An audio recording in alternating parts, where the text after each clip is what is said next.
Welcome to episode 18. So, this is the first time in a while that we play a league match. Based in YPM. And if I'm not mistaken, we played them in the cup. Yeah. We defeated them 1-0 in extra time. Apparently Chucho scored here. Celine provided the assist. Nice. So, I guess the question is who will play for that match? And most importantly, are there any other decisions to be made? I'm not sure. So, we'll see. I did one thing since last stream, so that was off stream. I did include a permanent trial for Test. Like, the guy that is named Test, Diego Baggio Test. He will sign for us anyway, so I wanted to include him in training at least. Yeah, there's that. We can also try to play him in some of the friendlies, if there are any in between. So there's that. Which reminds me that I gotta be reminded, setting up a friendly against Sarawak here and there. Just due to financial circumstances and also sharpness. So maybe we can just play Sarawak repeatedly and try to gain some additional money. Alright, it says here penalties. I do not necessarily agree with this. Tactics, bonding, that stuff, yeah, that makes sense. In fact, dynamics are pretty low, so we definitely need that. Penalty training, yeah, not so much. On the other hand, this is less about match preparation at this point. Hi Mies, welcome back to the stream. So...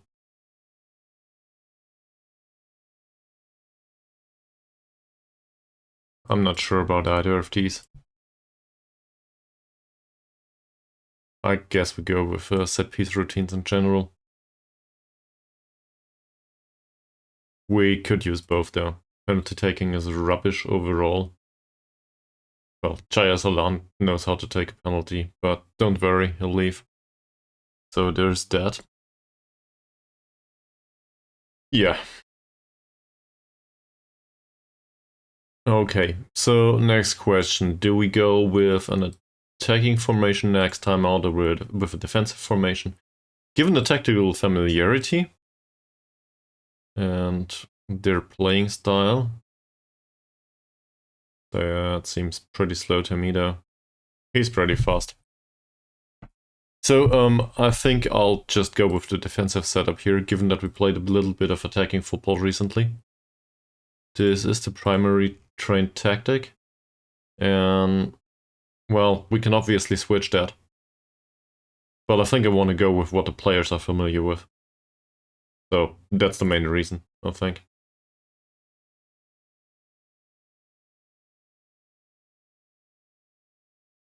So let's skip to the end of the week and see how they'll do in training. And if there's any news. Seems like we do penalties and routines repeatedly, which makes sense. I think set pieces in general, including penalties, are pretty important. For coaching, continuing the Discord conversation, I guess. Okay. So, how did you determine that? Just by, I guess, by what you see?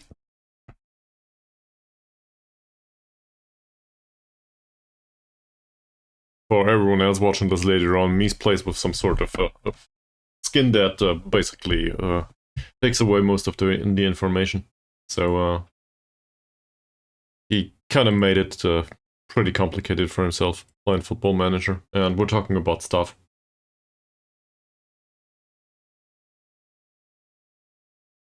Okay. So we need a poacher on the pitch. Hasanan apparently improved a little bit. The level of training's pretty bad though. Might as well tell him.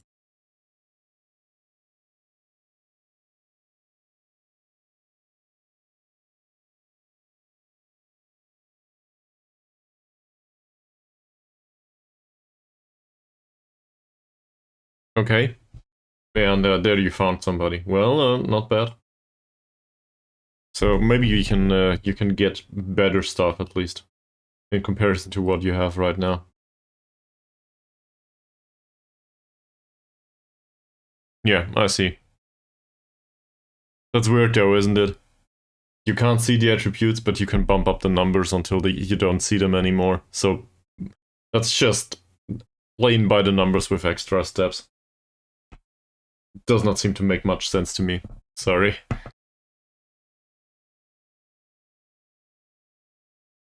Here, yeah. Yeah.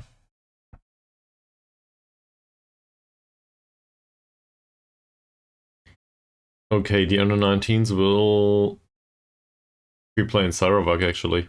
Yeah, funny. Why not? I'm not very confident with Hasnan as a striker overall. Confident in? I guess confident in. Chuchu did play well last time out. Seems like we might lose him to First League PDRM.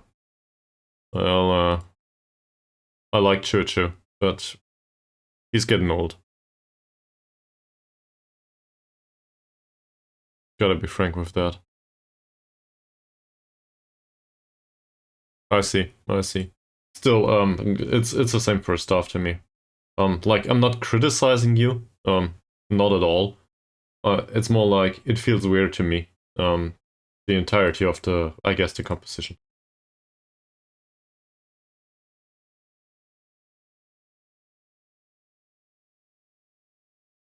Baru is not perfectly accomplished with this, or perfectly familiar with this kind of formation. Why isn't he? He trains as winger on support. Is there any alternative? No. I guess, given that Chaya Salan will leave, should be Muhammad. He's not there yet. How's Chaya Salan doing? Well, we might as well play him, right? Doesn't matter much.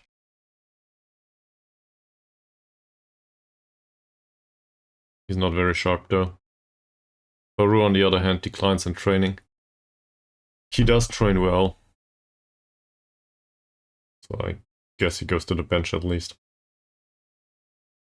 Following a midfielder. Well,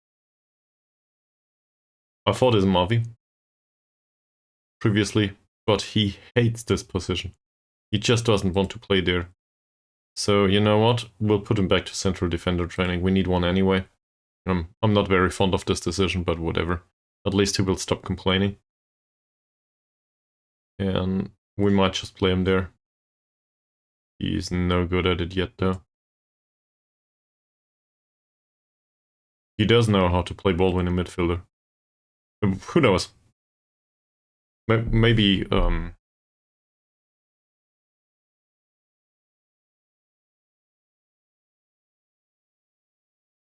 yeah, that makes sense. Do whatever suits your playing style needs, really. I can be very I would argue it's not problem focused, but it can come across like that. I'm very prone to criticizing stuff, or poking holes into certain aspects of whatever somebody does. But I rarely mean it on an emotional level. It's more like just active reflection process, if that makes sense. Like, I'm not criticizing you in particular or anyone else if that ever comes up. I'm usually just reflecting on things. So, if that suits your needs, that's fine. Whatever. Have fun.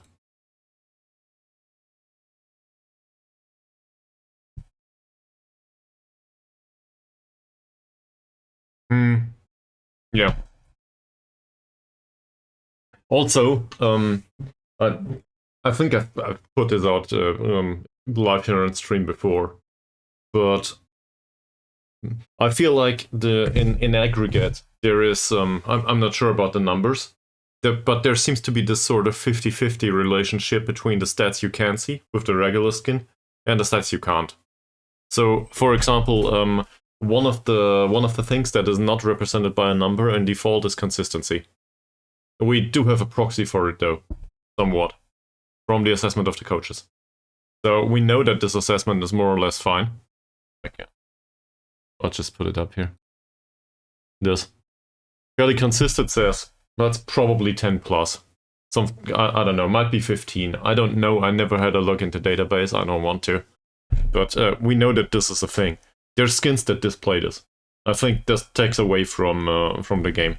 And it's the same with, I don't know, knowing how much professionalism this is.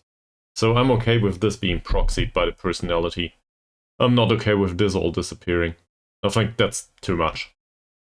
So the way they set this up, I think makes some sense.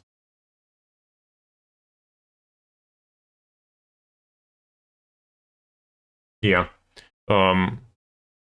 In particular, this menu I tend to use less than I should too.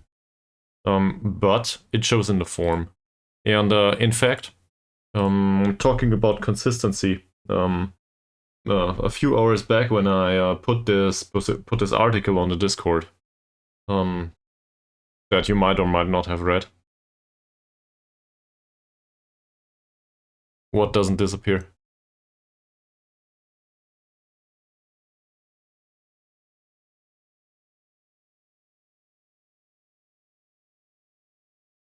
You confused me, probably.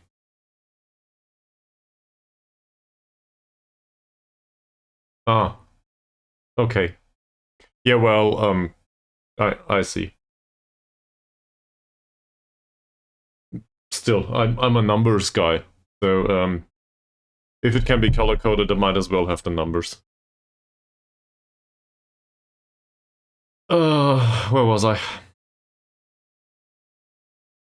I went back in FM23, actually. I opened up the Indonesian save with PSIS from last, I guess it's this year, from the last installment, and had a look at the players.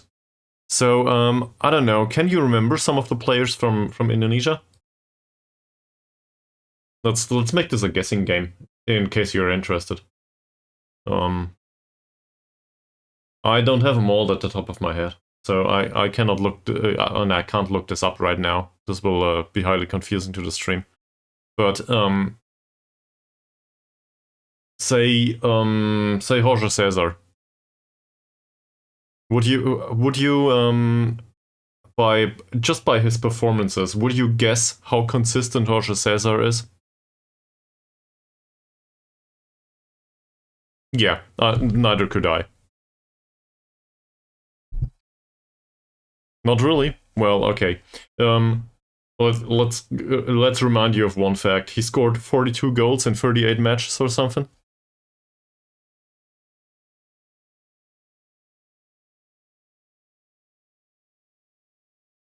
And, well...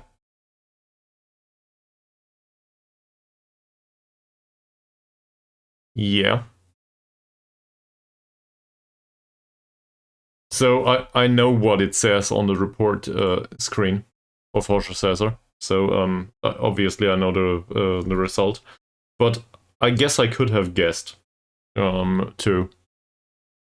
So we know that Jorge Cesar had throughout his career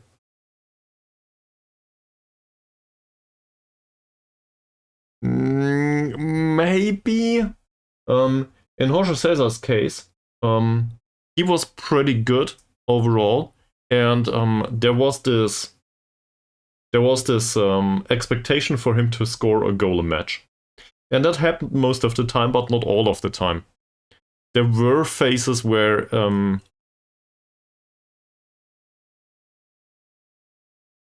maybe, yeah. But there were phases where he, back then, that he didn't play that well.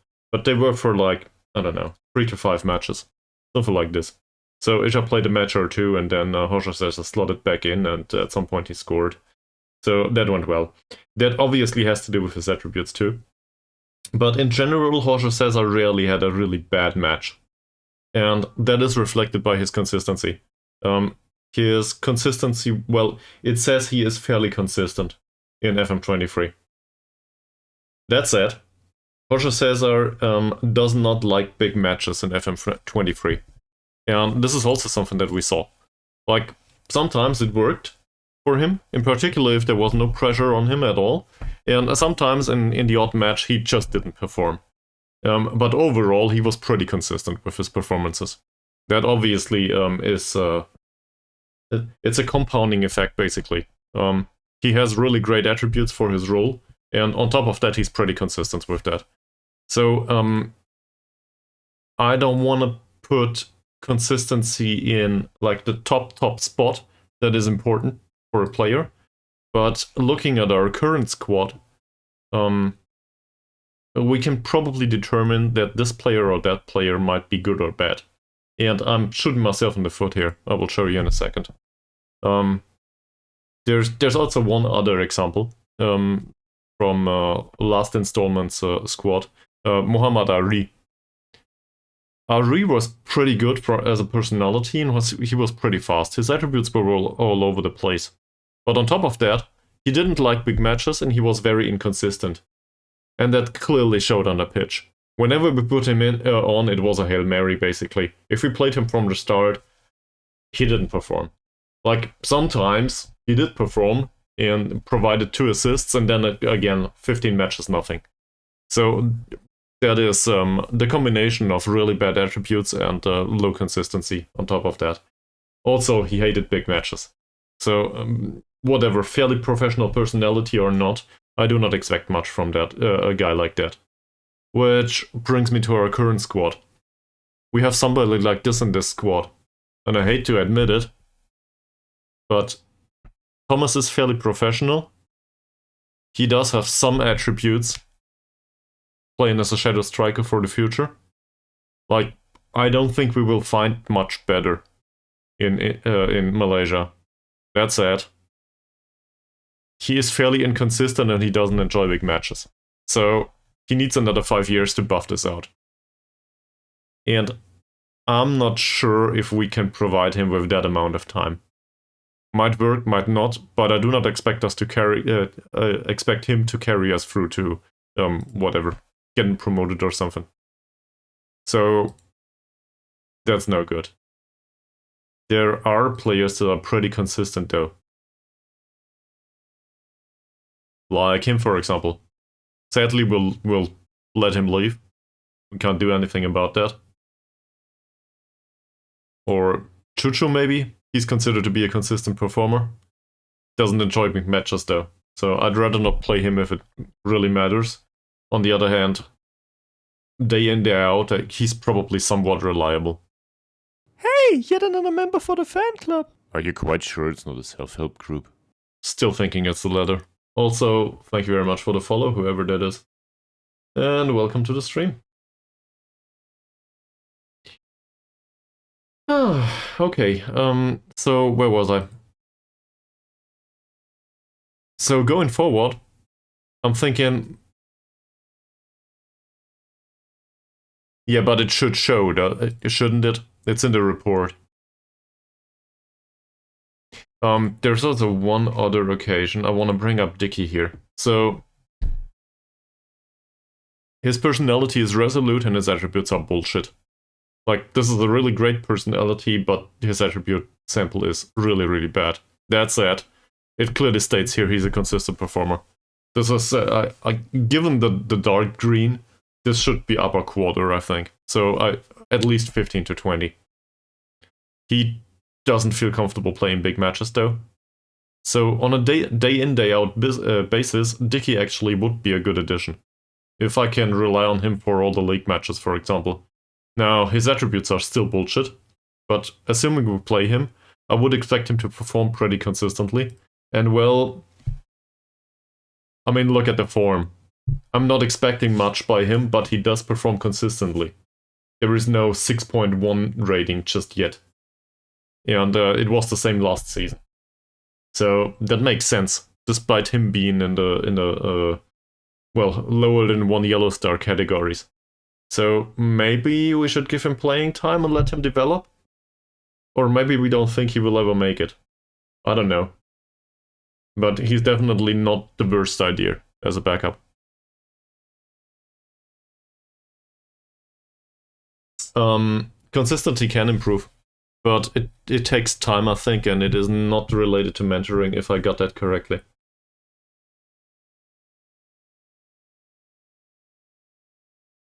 Okay. So maybe he'll bring along other training methods.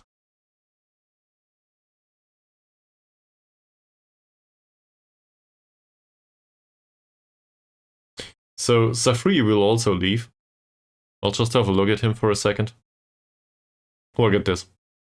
So he's not considered to be very inconsistent or very consistent, but he's prone to injury. He doesn't enjoy big matches. He's no good for this level, and his attribute sample is pretty bad. I'm not saying he's horrible and he needs to leave, but I guess all I'm saying is, I think we will find somebody that is similar to a degree. And medicine balls, maybe. Say hello to Felix Magath from me. I also have my problems with this guy. He doesn't enjoy big matches. That said, he is a fairly consistent performer. So, assuming we get him retrained in the forward position, as expected, and assuming we can keep him, I would very much like it. To have a consistent parser up front, that's pretty good. So, he should be able to consistently provide chances, given the attributes. I'm not saying everyone will convert them, just there should be some chance creation up front, overall. I cannot really say the same about Hasnan. There's no notion of consistency here. Thomas's consistency is bad, Chuchu's is good, Chaya Salan's is good. I think consistency is a big part of the game.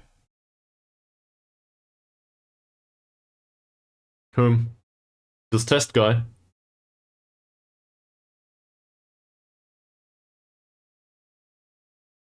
Test man. Yeah, well, we might do that, but his dribbling is so low, I'd rather take a role for him that does not include any dribbling. And deep lying forward is one of those.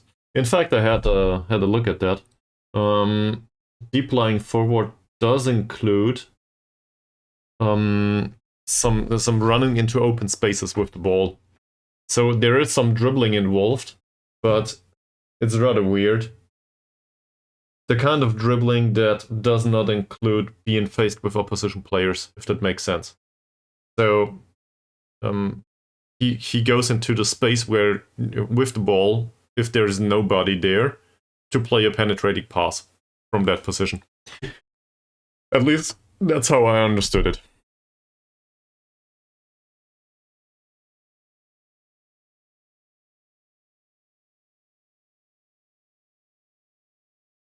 Yeah, but he is not a single striker. That will change. I would argue all of the midfielders are strikers in that formation. You'll see. No. I'm just not bound mentally to the striker position on the pitch to be the striker. To me, the entire midfield can be striker too. It's just about the rules. So, who knows, maybe we'll sign an inside forward here, and then we will have 3 false strikers in a way, if you want to put it that way. And that's pretty hard to deal with. So, I guess this is my style, if you want to put it that way.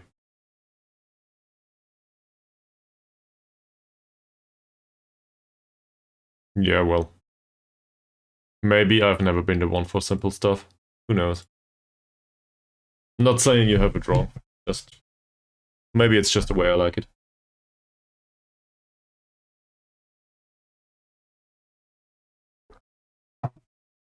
Also, this Lennon person followed me without ever having a look at the stream, I think. Cool. I guess thanks for the follow.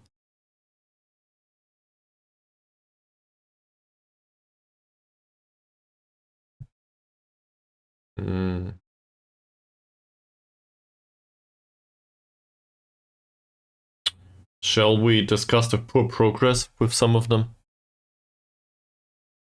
Yeah. True. I agree with that. So, yeah. Hopefully you still enjoy it, though.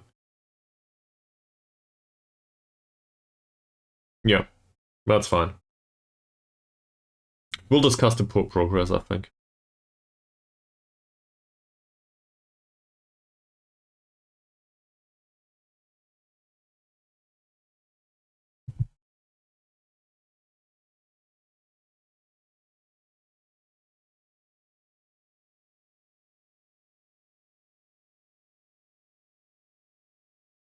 No encouragement to be had with him. Alright.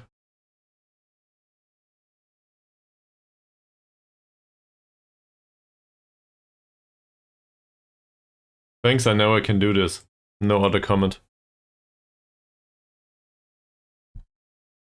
Well, there's some stuff most football fans like scream long shots or, I don't know, dribbles halfway over the pitch, whatever.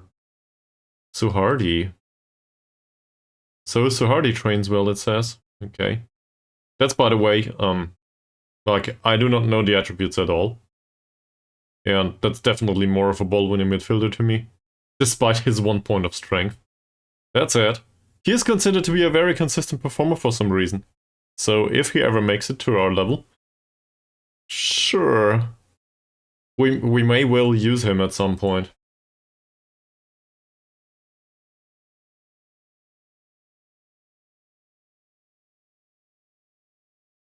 It's been good, not that hard.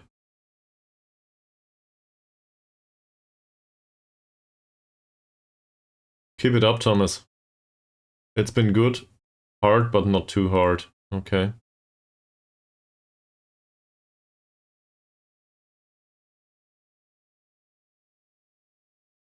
I do not necessarily disagree with that yet.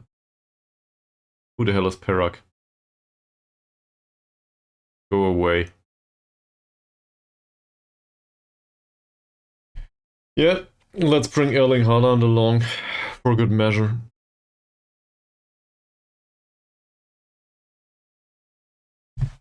Don't think that will happen anytime soon.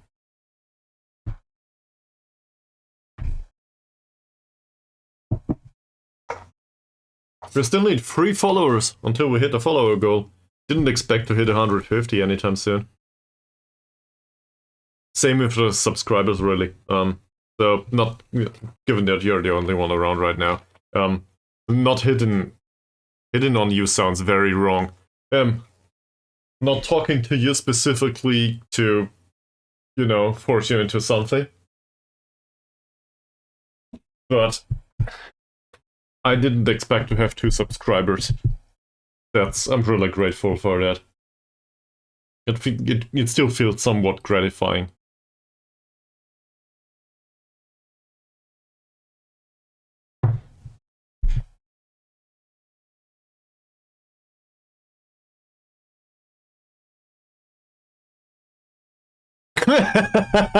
Please don't. Also, to be fair, I'm not sure about Tidong, but Mika Billion has been around for a while. I don't know what got into him. I'm very thankful for the subscription. But you know, that wasn't exactly Sealand's fault. So no thanks to Sealand in this case. And in the case of Tidong, I think he's been around a bit longer. Not that long yet, but very consistent too. So I'm very happy to have both of them, obviously. Okay, let's have a look at this. So this is Suhardi. Suhardi is the one we just had a look at and we praised him, and now his training rating dropped. He is more loyal now. Temperament has improved. More focused on his game, less controversy. But his standards of professionalism have dropped. Shit.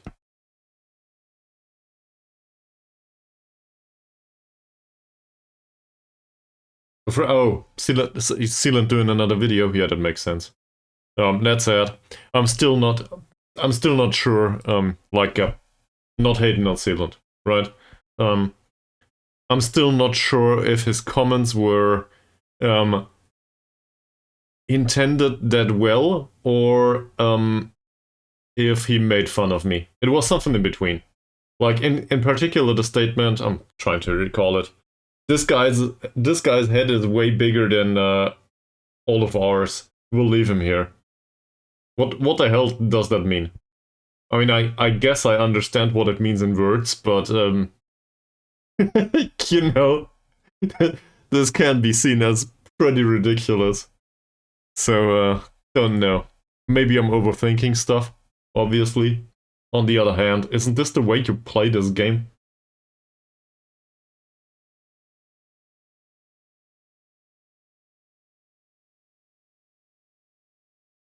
This is... We're talking regular football, right?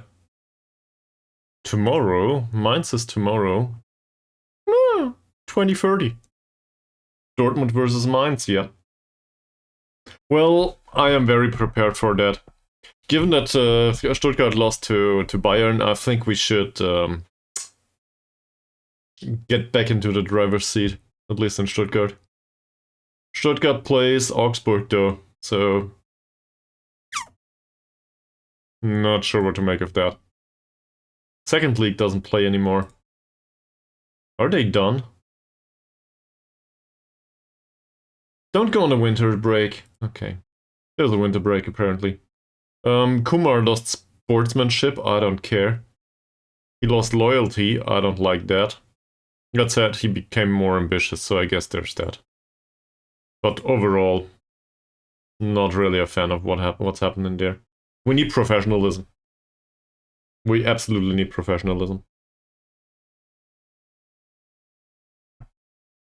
Also, I have homework for you. Well, not really. But do you by any chance know if, from fiddling with the editor, not interested in particular players, do you know if the resistance to pressure, so the pressure attribute in the hidden attribute pressure in Football Manager, do you know if this is the attribute that is displayed on the report? Or is this something different? Like the enjoys big matches and does not enjoy big matches. Is this pressure attribute? I thought so until now, but I'm not so sure anymore. Okay. Until now I thought it is. And I've been playing this game for like 10 years now. Holy fuck.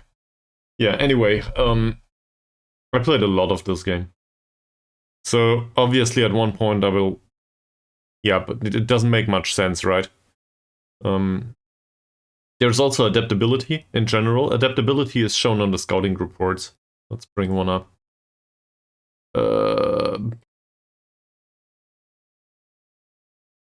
Cool. Go away.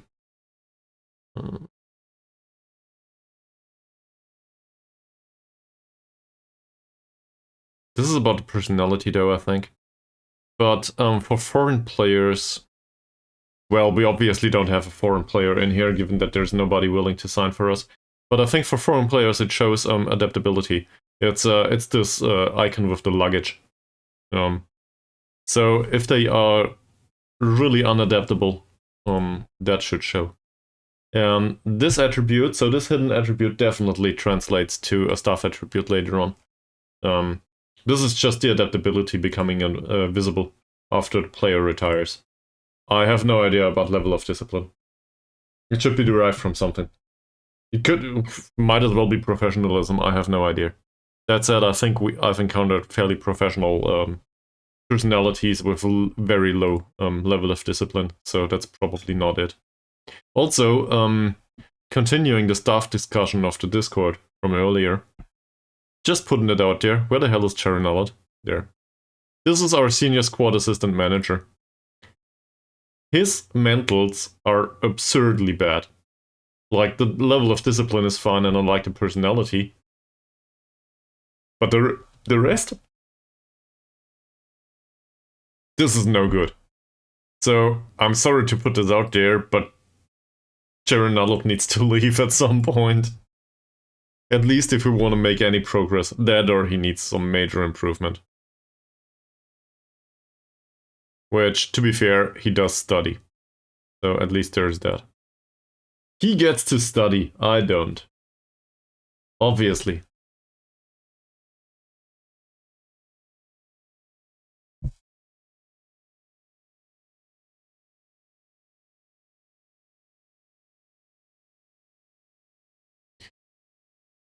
So in the future, I will probably need to have a look at consistency on top of everything else. A little bit. Yes. Determination just dropped. Fuck that. Why is that? Is he part of a mentoring group? Of course he is. He's part of a determined mentoring group even. Does not matter. His determination just went down.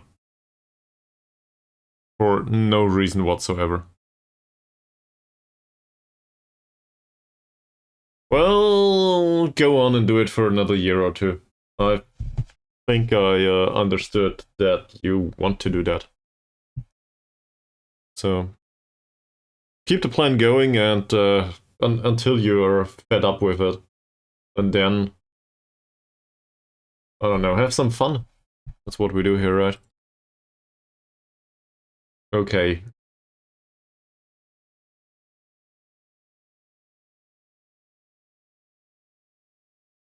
Let's have a look at YPM. Should have a report somewhere. Where is my report?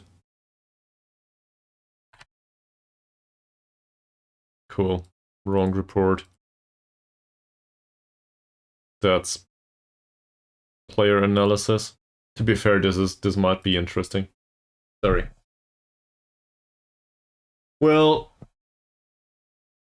that's how it is in football. Maybe the motivation grew or something.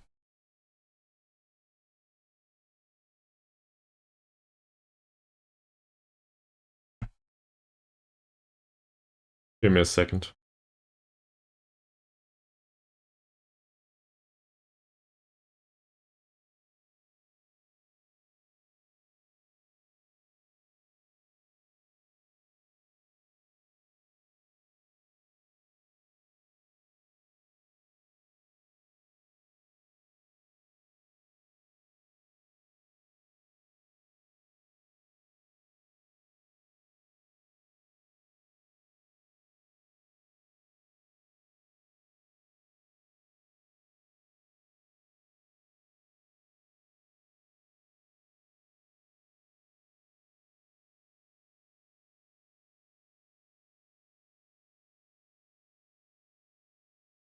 No, I'm confused. I just was asked a question that I do not really understand. Okay. Going back to streaming. Yeah. Well, but I really can't tell. So I'm sorry to hear this. But my hopes and prayers probably won't help. So, in particular, the latter.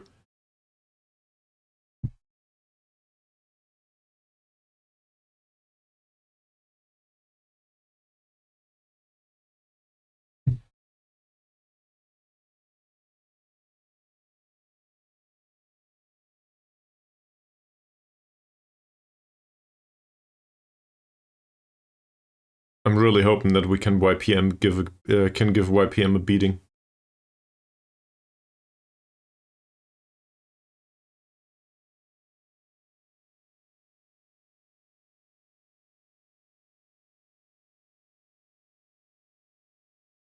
Maybe, yeah. When will they come on?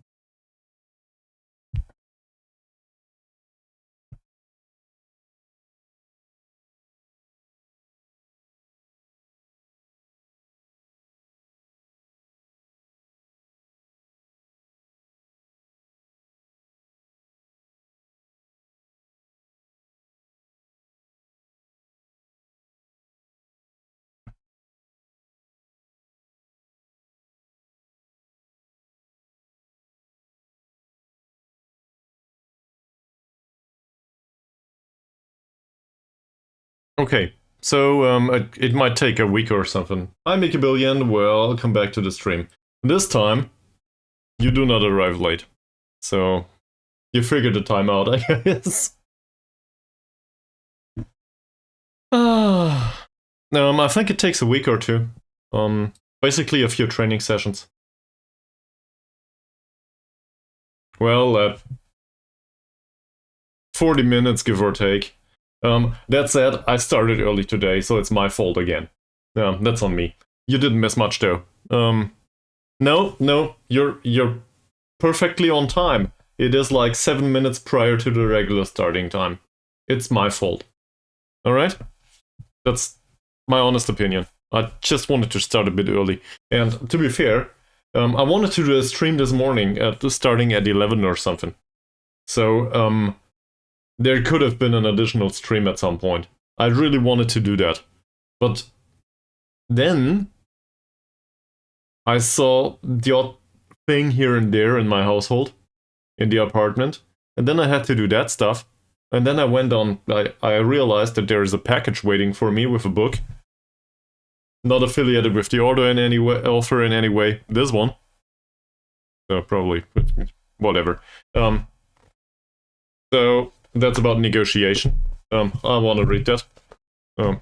It's a very famous/infamous book. So I definitely want to do that. So I got that from the postal office, or whatever it is. And then I went for shopping, and all of a sudden the day was halfway over. So there was no reason to do a stream prior to the regular stream. So I thought, well, let's start the regular stream a bit early, have food earlier. And that's where we are right now. So I hope you will forgive me. Who knows? Maybe this will be one of these 8-hour things. Hopefully not. Usually after 8 hours of streaming, I'm so friggin' spent. So let's not do that. It's vacation after all. Gritzal trains well. Well, sir, I think I appreciate that. Yeah. We also had like a half-hour discussion about consistency in players. So I guess you missed that. Do you by any chance, Mika Billion, you play Football Manager a lot, right? Since when did you play Football Manager? How many years has it been?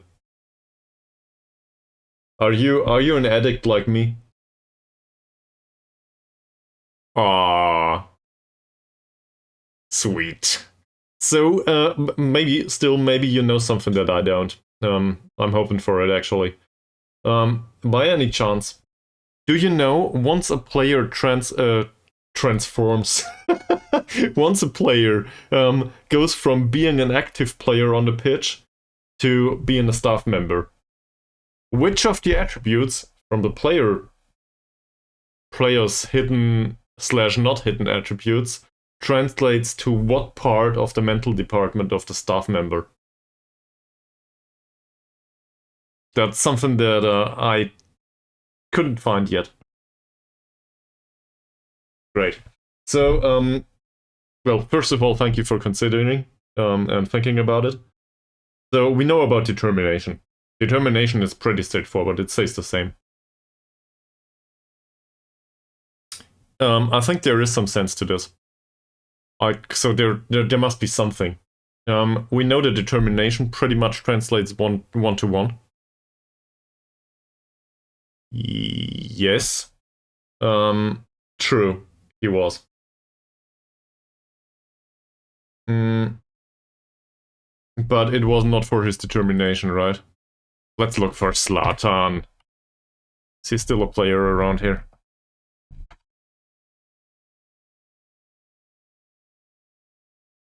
I probably misspelled him now.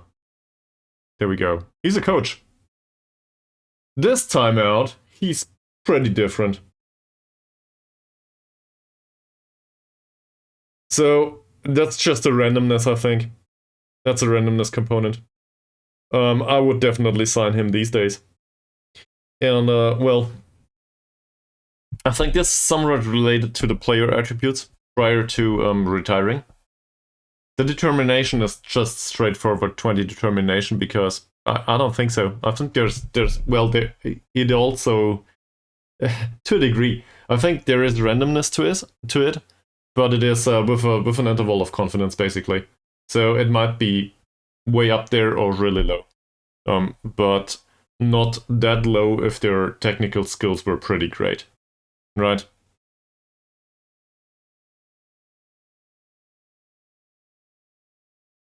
That might have been me. We had him open, back with Yida Hogdals.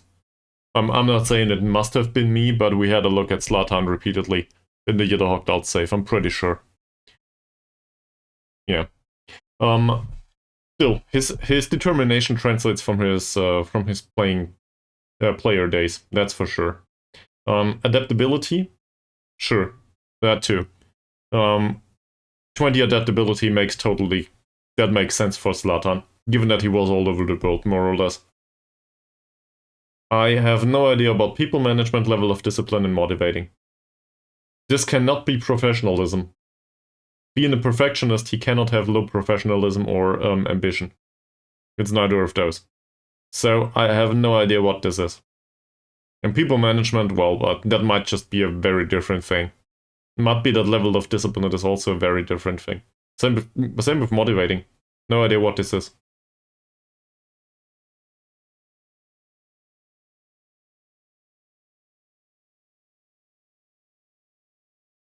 Yeah. Well, I guess his attitude, whilst being controversial, is something that can rub off very positively on a squad. So that makes sense. And, well, that's just a squad member that you need to have a positive impact on the remainder of the squad, even though he might not play anymore. So I don't have an example in this squad. But I have a separate save in Wales. Didn't go for much into that one yet. There was a 35-year-old central defender that the remainder of the league wanted to get rid of. Sadly, he's a bit overpaid, so I cannot really afford him. But and I really wanted to. But having a 35-year-old central defender that is resolute and consistent, I don't care much about the skill level. I just want him to be part of the squad for his resolute personality and teach the other ones how to change their attitude. He's basically a playing coach at this point.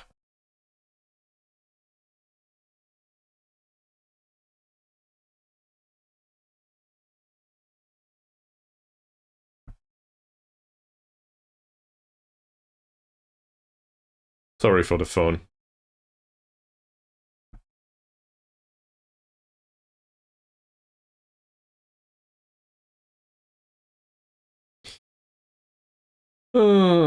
Management. Alright. So, thank you very much for the excitement. We gotta win this, yeah, that's true. This is a must-win. In particular, given that we already defeated them. I didn't really go into detail with this, but this is the league match that is the continuation, I guess, of the cup match. And I don't know anymore how we played in a cup match. So what we could do, though, is we could have a look at the chances we created. Anyone willing to come along for a recap here? Let's do that, won't we? So let's have a look if we can figure something out. Let's just watch the goal first. We do have a lot of expected goals here. Seriously, yeah. At least somebody's using the crappy emotes I made.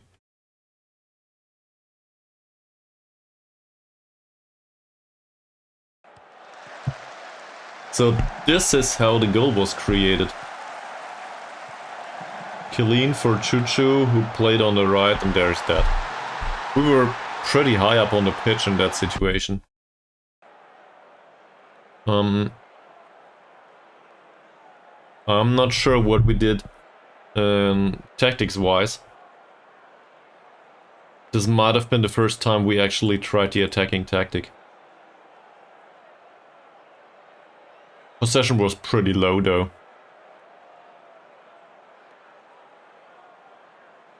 And, well, the expected goals rating was pretty high, so not sure what went down there.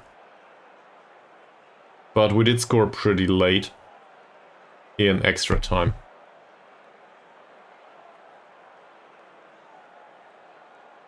Did have a lot of shots, they barely had a chance here. So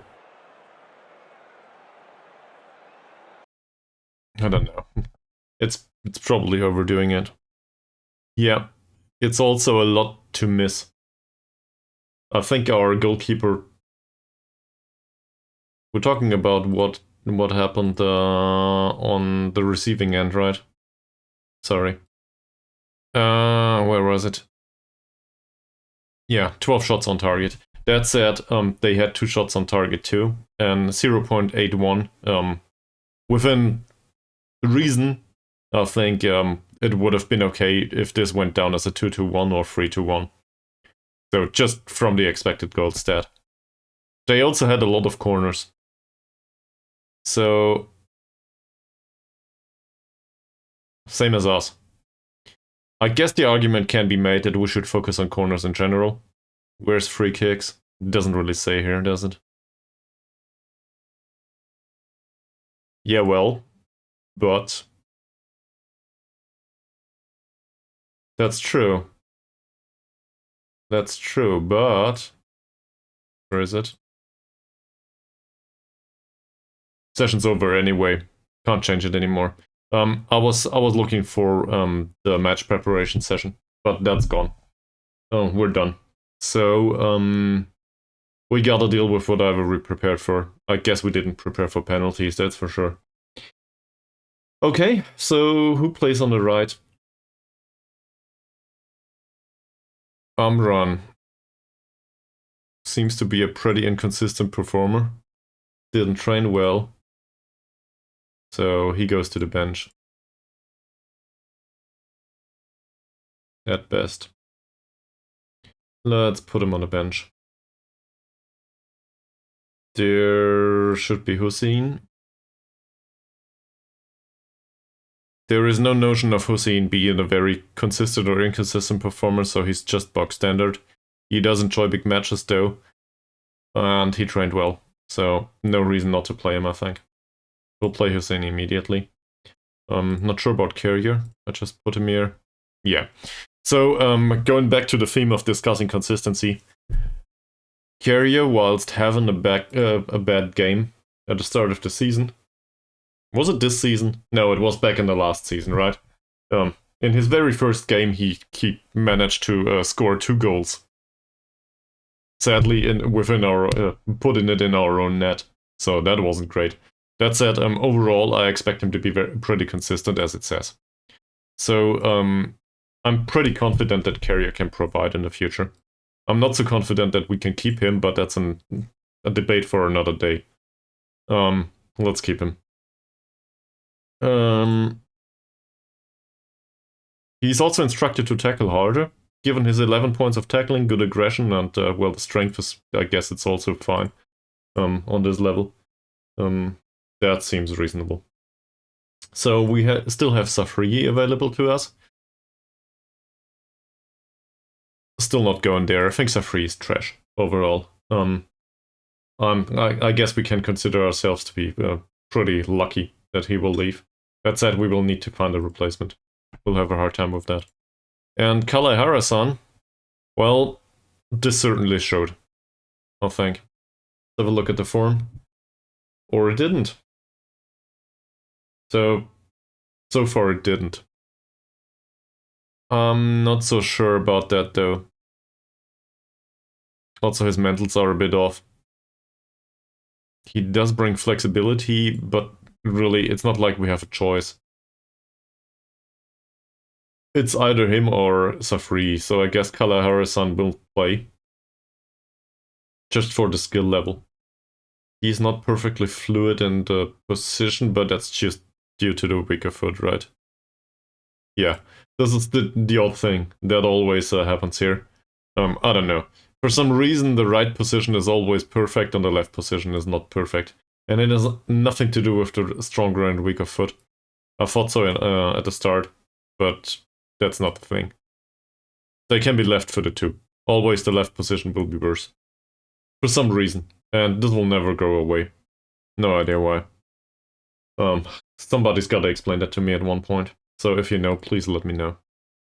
Rosalon seems to be fairly inconsistent. His training's shit. I don't really want to play him here. Okay. Is there anyone else available? Well, we have Dicky and Mazrin. So, Mazrin, I guess I could have told you that prior to looking at this. Mazrin's form in general was pretty decent. I have no problem whatsoever with Mazrin. I think he's one of the better signings of the season. I would actually want to sign him on the long term, but I don't think that will happen. So we'll bring Mazrin for sure. And then, given Roslan's recent demeanor, I think I'll actually bring along Dicky. So it clearly says here he does not have the potential. That said, I think these are derived from what he did recently. So, given his recent injury... Where the hell is his... There. Given his recent injury, I think... Obviously he did decline in bravery, but... That just says he has no potential because he didn't develop, if I'm not mistaken. So, assuming it is that way, I'll bring him along, and we'll try to give him a few minutes. This goes back to him being a resolute player that is also a very consistent performer. Consistently bad is also very consistent, so not sure about however this turns out just yet. But might be okay. This guy Modaris seems reasonable. Much more reasonable than him, that's for sure. So we'll bring him along.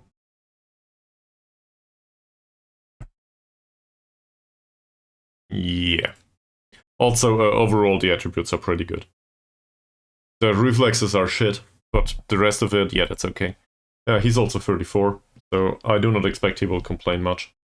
Is this the one that is determined? No, he's considered to be backup.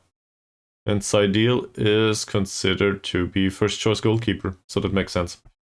In particular, Saidil, though, is fairly inconsistent, so I might change that at some point. Don't know yet. As long as he performs, I don't have a big problem with that. No issues. We'll see. So we need a central defender. I guess it's not like we have a choice here. So Safri will come along. Then midfield. Okay. So we know that last time out, Killeen provided the assist. I don't like that very much, but he has the skill for this level. Fasail. Is this the one that has transfer going on? No. He doesn't train well.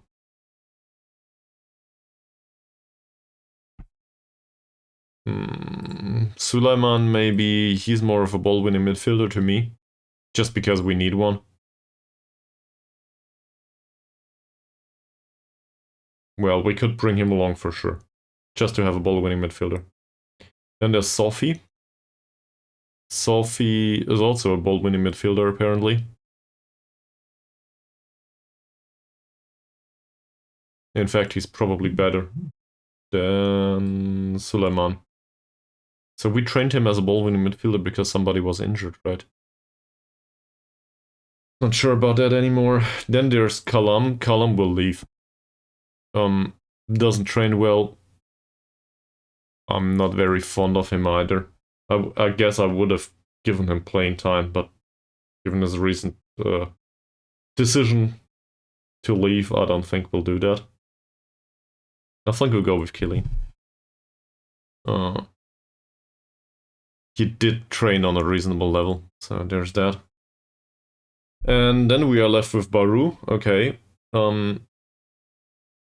Could bring Taib or Harsi, as well as a striker. Harsi's recent training is okay-ish, not great. So the reason can be made, the argument can be made that we should bring him along. He's also, just want to put that out there, RC is considered to be very consistent and he enjoys big matches. It's really about the personality for him. This balanced, that's not good. Skill level, I guess that's okay-ish. Don't care much. In fact, the balance is a bit off, but the rest of it is totally fine. Also, my phone's buzzing all the time. What the hell?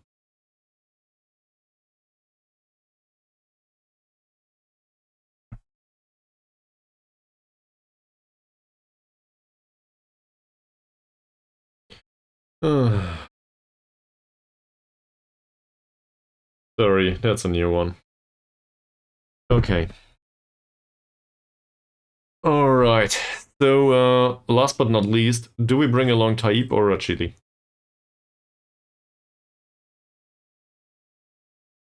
Taib didn't train well, so he certainly doesn't deserve it, that's for sure. Rachidi, on the other hand, even worse. So I will criticize him and he can stay at home. Consistency or no consistency, first you gotta put in the work on the training pitch. So in case we need a striker, we need to come up with something. I guess Chichu will do it. Or maybe if worst comes to it, Chaya Salon. There's that. Also, Mika Billion, you might have missed that yesterday, so I'll put it out there. We will retrain this guy to be deep lying forward. Just saying. And I will go on a bathroom break now prior to the match. So I don't have to do that whilst playing the match. BRB.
Alrighty.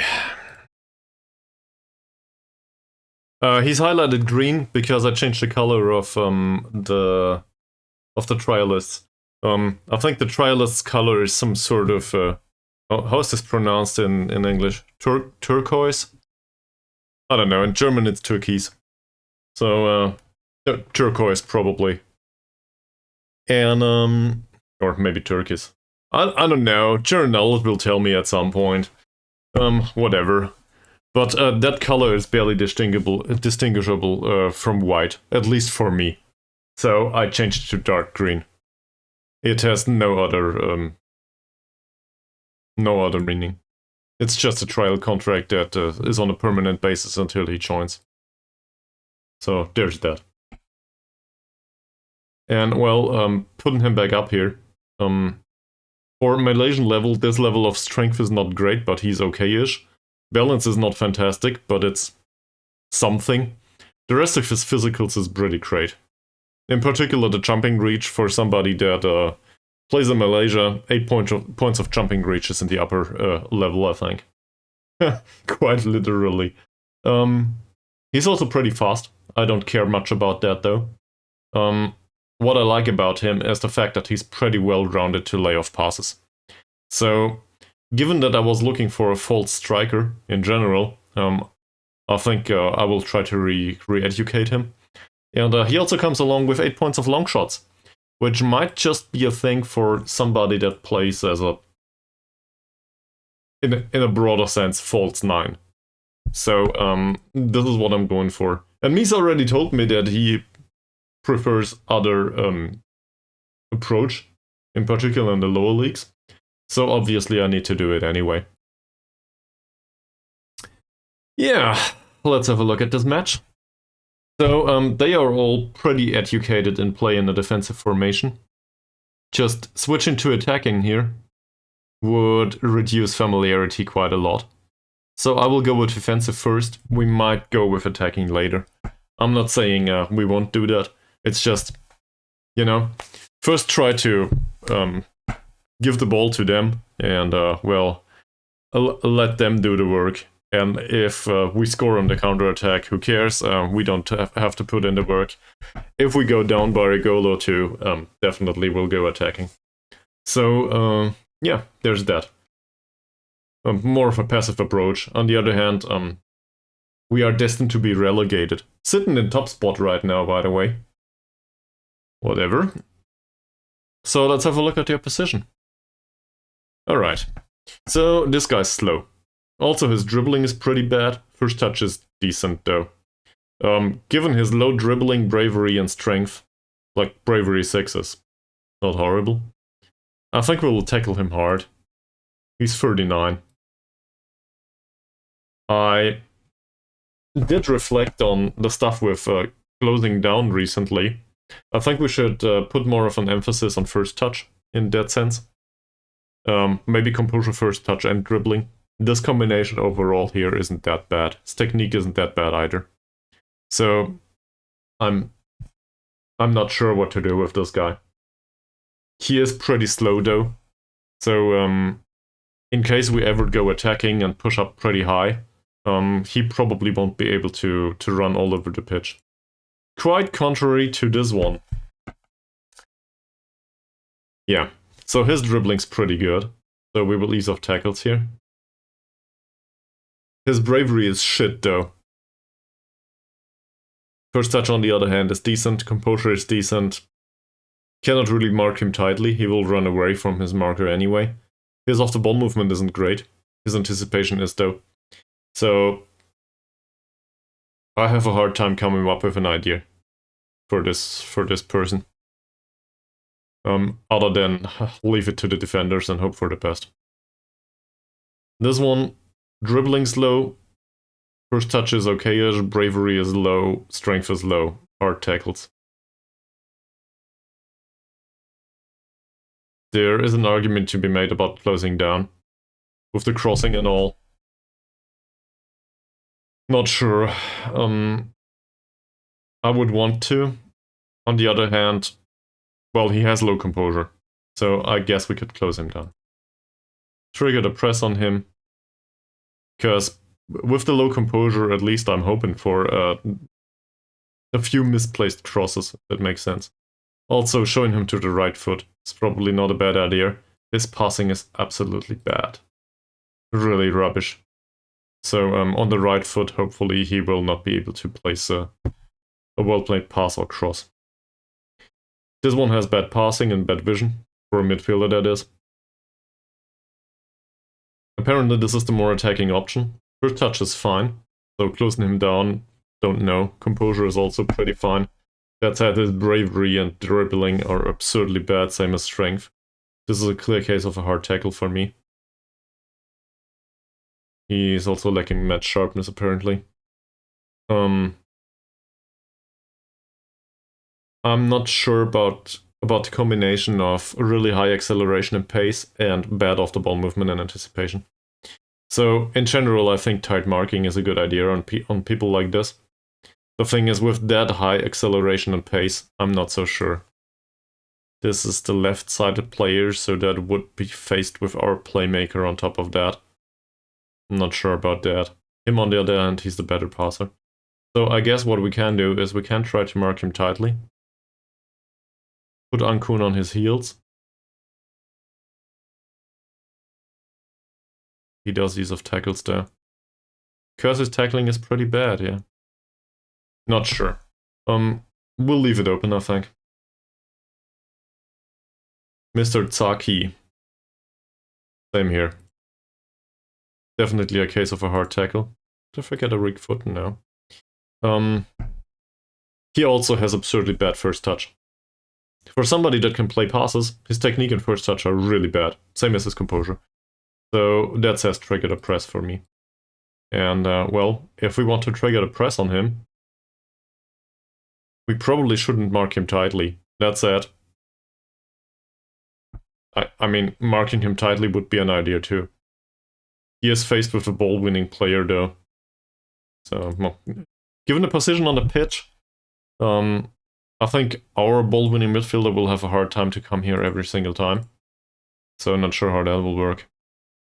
We could switch the roles, or the position of our roles. But that would imply that the one that has the bad tackling needs to close down and win the ball back, so I'm not very fond of that idea. This guy's dribbling's pretty good, so we will ease off tackles. Saddens me every time I do that. Crossing's bad though. First touch is bad. Composure is bad. Strength is pretty low, but not that it matters much. His technique is decent. I think this is a case of closing him down anyway. Let's do that. So we do close down most of midfield. In general. And then there's these people here. So his first touch is pretty bad too. He does have some composure though. Crossing's pretty decent. Good tackling. Overall, mentals on the defensive side aren't bad. I think I'd argue we will probably not go past him. We could still... well, Mohammad is not in the first team yet. So, but in the future, for cases like this, we'll probably play Mohammad. Just because his jumping reach is free, right? So, playing a tall winger is probably a good idea. I don't think I will do anything in particular other than maybe showing him to the weaker foot. Where would I put this? Pretty low. This is Wales level. So a lower reaches of Wales level, or even lower. That said, we are in. So the league is called M3, I think, but it is the second league because they disbanded the second league. I don't know about the first league yet. I didn't play there, but it's probably not far away on level of quality. So overall, this is pretty trashy, I would argue. We might just have a look. It says number 51 here. So apparently there are worse cases. But I'm not sure. Not that many, probably. Semi. This is semi-pro, and on top of that, we have a really hard time with just with the kind of contract that we can give, and with the player situation in general. We unknowingly, we picked yet another club that has barely any players created within the scope of influence, if that makes sense. So this is very similar to Jeder Hochdaals IK that we did last installment of Football Manager. Well, we spent the majority of the time with Jeder Hochdaals IK. So, yeah. Pretty, depending on how you put it, pretty interesting or pretty challenging.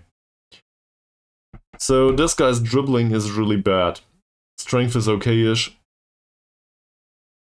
Bravery is somewhere in the lower reaches. We could close down the central defender here. He has low passing though. Not really threatening in general. Closing him down is definitely not the worst choice though. And his jumping reach is 5. Wow. This is what they call a central defender. This guy's jumping reach is 3. So we definitely need to target forward. And given that we found a midfielder that we will re-educate, this might just be a thing in the future. The only thing I can determine from these two, though, is we will probably not mark him tightly. Just because I do not think this is needed, given the setup that we will play. We want them to play through them. Passing 6. How was the passing on this guy? 5. So, same with these guys, I think. In fact, let's try that. So, the white players, we do not need to mark those.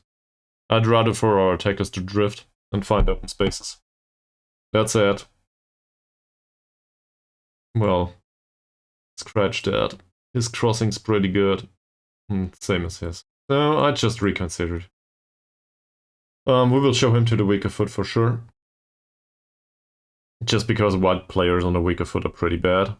His vision's pretty low, his passing is not great either. An argument can be made that these two should be closed down with bad composure and stuff. I'm not sure if I'm a fan. This guy's first touch is horrible, as always for goalkeepers. So I guess the argument can be made that we should close him down, trigger the press on him. This will rarely happen. If we see this, sure.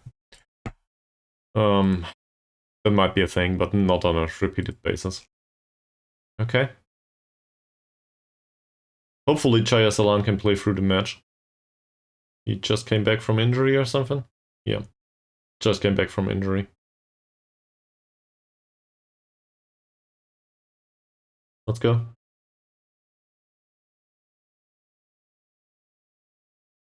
And Carrier is nervous again. Cool. At least we know. So there's that.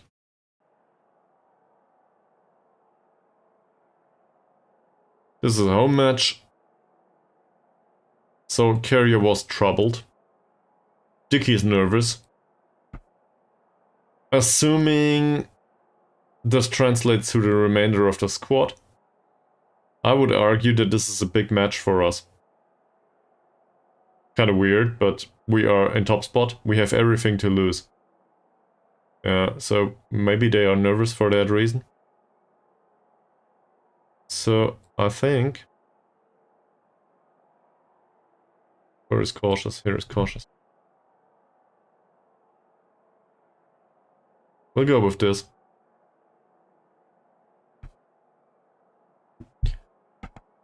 So, I wasn't that far off. At least Carrier, as well as some of the others, had a positive effect from that. Now, we switched the lights off already. So, let's get out into the more or less empty stadium. And we'll just tell them that we have faith. Somebody put the lights back on. There we go. I think this is electricity supply in Malaysia. I don't know any other way.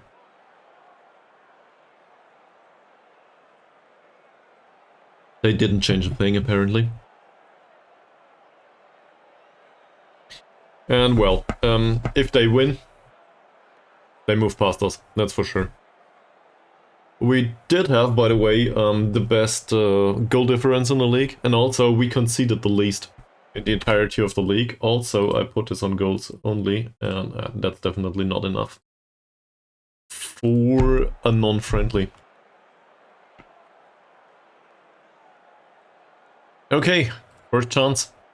Ankun finds Thomas. That's not bad. Is this a penalty? No, it isn't. Could have been. That was a low-grade chance for sure. Anyone in a particular mood? Everybody looks happy. Not sure if I want to encourage them here. I guess I could demand more from the get-go, but that's probably too much. Usually they don't react positively to that. So we'll go with encouragement. Here's Mavi. Playmakers covered. Thomas.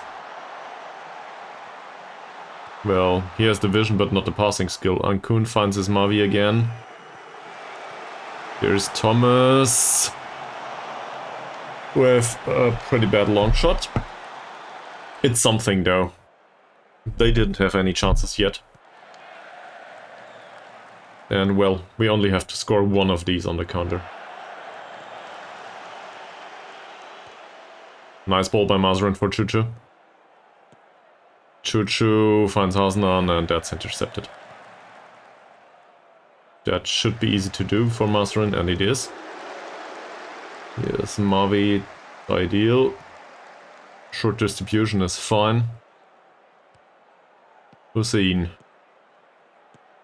With a cross from deep that finds Chuchu, if I see that correctly. And that's a hasty effort.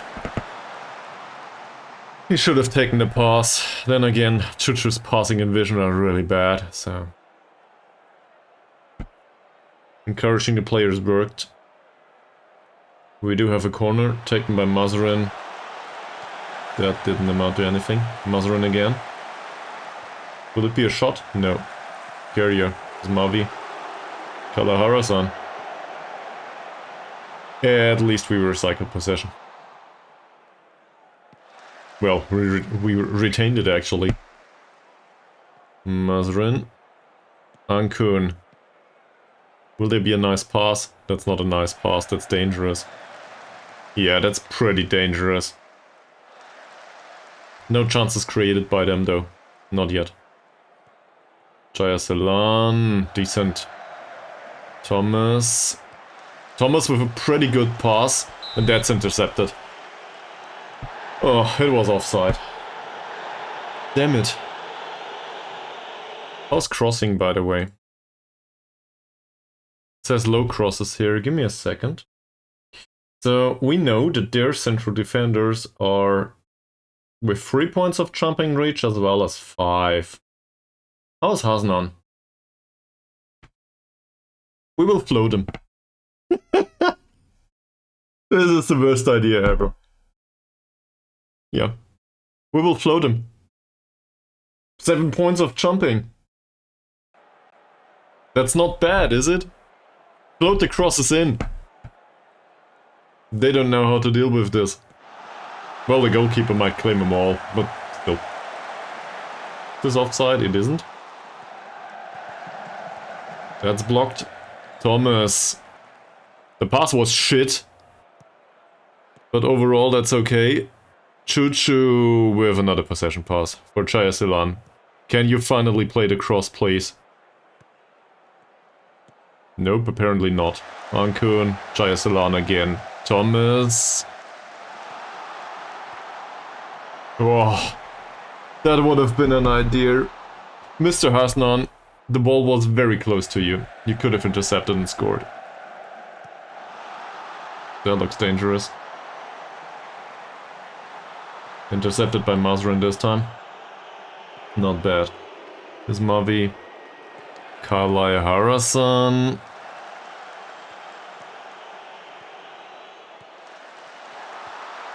Oh no, that's a nice combination.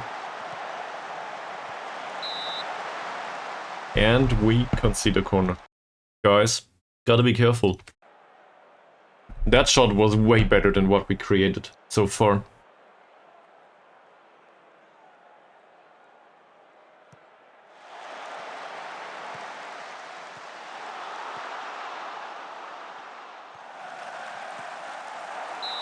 Nice save by Saidil.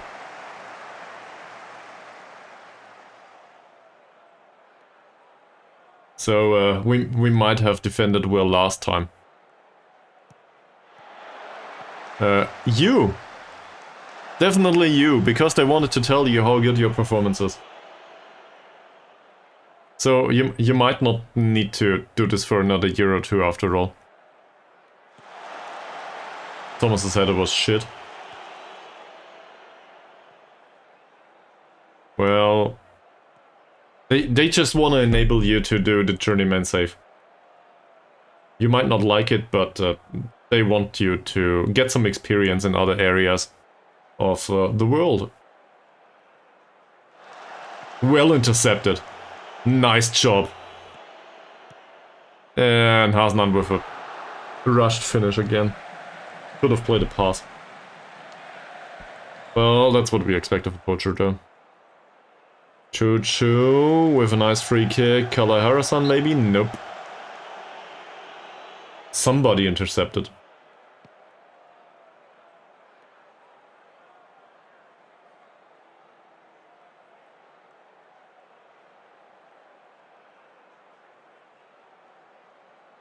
Mazrin takes the corner.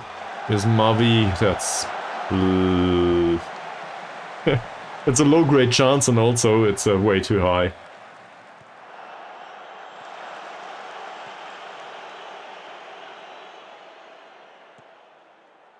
Well intercepted by Chuchu. Is Mavi. Chuchu again. That pass was rubbish. Mazrin retains possession though. Kalahara-san, Ankun. I've seen better. You just went with you won't find anyone better anyway. Wow. Wow. How did they react? Well done. I think I'm happy with the amount of chances, not with the quality though. Is Mavi for Ankun again? Hasnan? Hasnan, this should be pretty obvious. It isn't to him though. And that's another shot.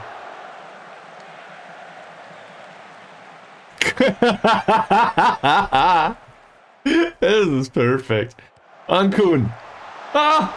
It hit the upright and he heads it past the goal frame with the empty goal. Did you see that? Holy fuck. How can you not hit the empty goal in that situation? Our defending is pretty decent overall. 42 minutes they had 2 shots. Sure, one of them was pretty good. But overall, I'm okay with it. Thomas, Hasnan's header. It worked. Floated cross. Goes past the goalkeeper and there it is. We don't need to play attacking football after all. Mika Billion sits in front of his computer probably like this. You can't see the table. But biting. It's like, why would he play defensive football? This is what I subscribed for. Did work though, so whatever. The result is on my side so far.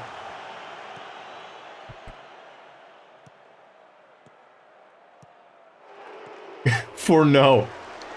Might not last much longer. Who knows? Oh, nice ball. Mazrin, come on, do it. Not a floated cross, please? That's not a cross at all. Neither is this. What the hell is Mavi? What are you doing?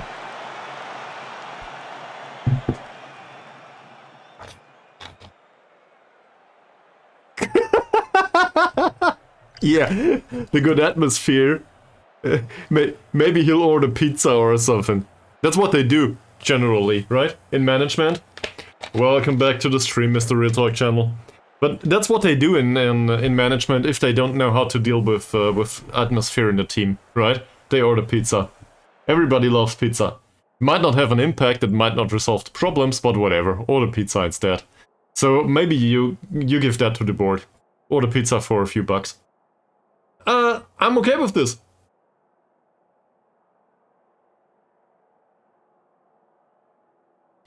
Hydrate? Well, does Coke count? It's sugar-free though. So, does Coke count?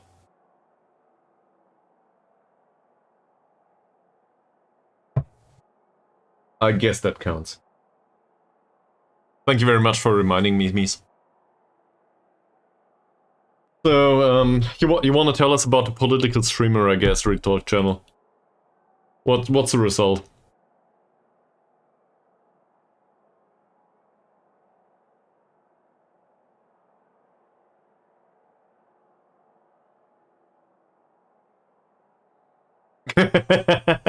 Okay.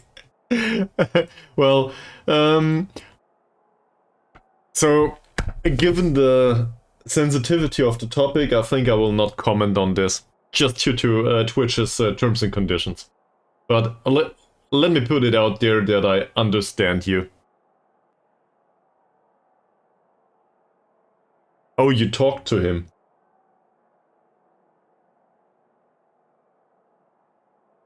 I don't know. Man. Like, I'm not going into that. In chat, okay. Yeah, still, I cannot really, I don't think I should comment on any of this. If that makes sense. Like, I understand that you're upset with this, but I probably shouldn't comment. Anyway, let's go back to the game, won't we? So we are up by 1 goal. The better chances were on our side. We did it all with a defensive tactic, so that's pretty good. Where are we going with this? Well, I think the number of shots taken was fine. In particular, what's with the lights, man? Well, fix it. If you think it's worthwhile. So we'll do this. Alright. Let's see how the second half turns out.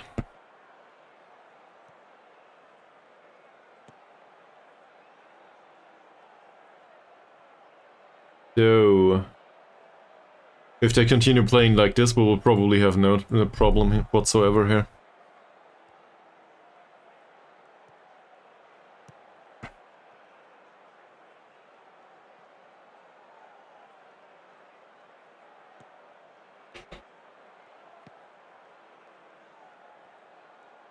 That seems okay.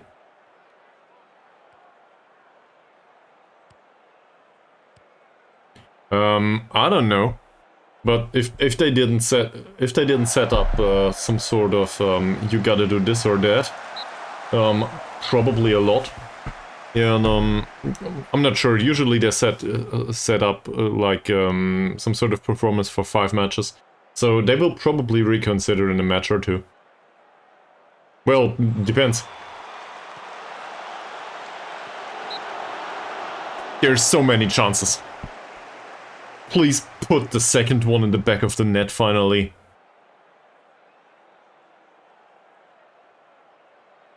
Already would have been the right word. Whatever. Still not. For 19 additional games. Well, if you make it through 19 additional games, then you will be... Well, depending on the results, but given your recent results, then you will be relegated? He's coaching a team in the Chinese leagues. But I'll let you tell him. I'll let him tell you himself. Man. Hasnan, that's not bad.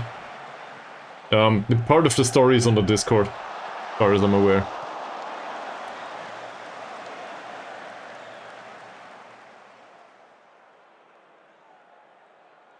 He also does it hard mode, so maybe Miz you wanna tell me a bit about the skin and the stuff. At least a little bit.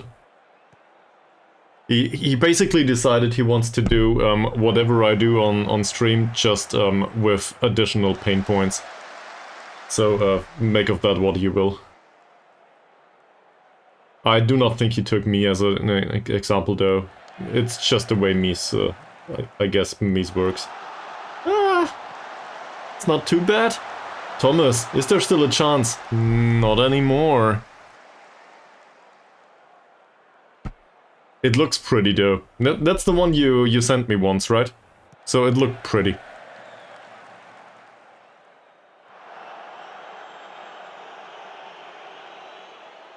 Come on, Ankun. That was pretty damn close.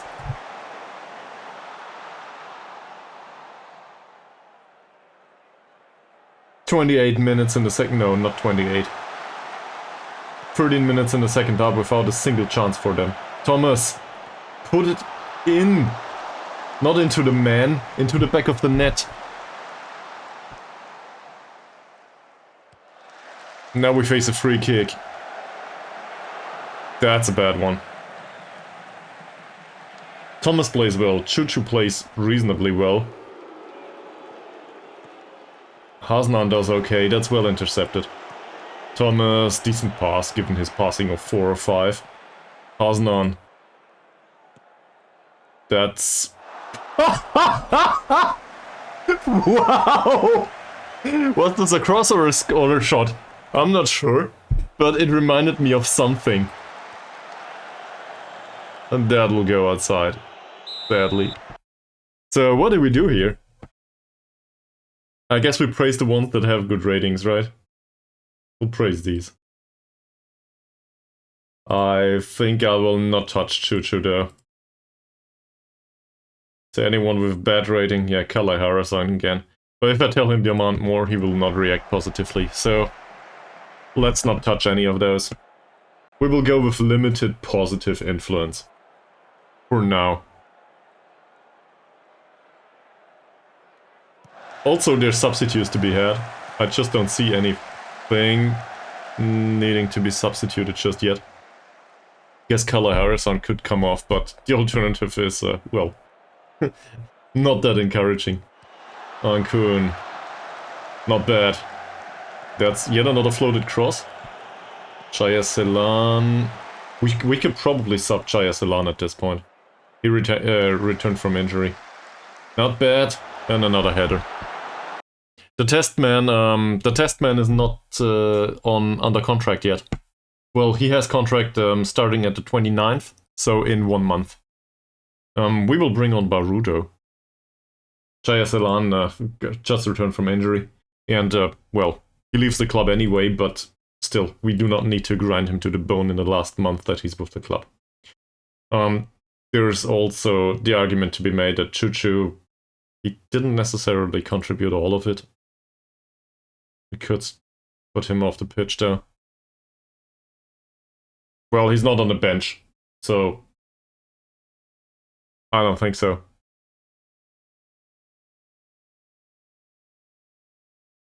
Best players. Well, given his name is Test, I don't know, man. Is there anyone that needs replacing? Let's bring Safri for Kalahara-san. I might regret this, but let's bring him on. Yeah, I got the gist. I'm not sure if I can play trial lists. Don't they have to be registered for the league or something? He is trialed in. He is. That's why he is in green.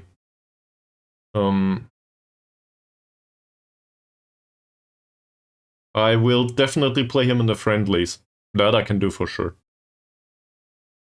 And we did figure out that he gets match experience in the position. Like, the positional awareness goes up if he plays them in, or the positional, I don't know. I don't know. His knowledge about playing in a position goes up.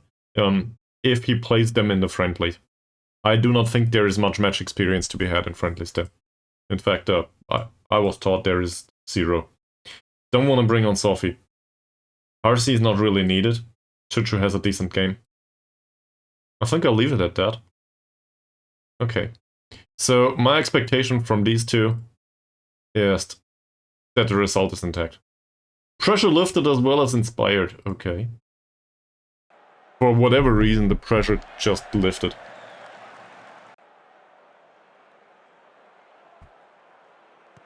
Yusuf with a long kick. Will that be intercepted? Nope. Carrier's still around. That is rubbish. Hussein. Choo-Choo wins the header. The other guy is clearly taller. Doesn't matter. That rhymed. It must be true. There's Mavi. Thomas. Well. Ankun. Come on, play a nice long ball. He somewhat does. Choo-Choo. Is Mavi again. Out on the left, maybe? Yep. Mazrin with a floated cross. And Hasnan. That was close. We play a target forward. Well, we play a poacher as a target forward right now. Ismail. Who is Ismail? That's one of theirs. Don't care. They didn't sub anyone just yet. So I guess the question is, do we?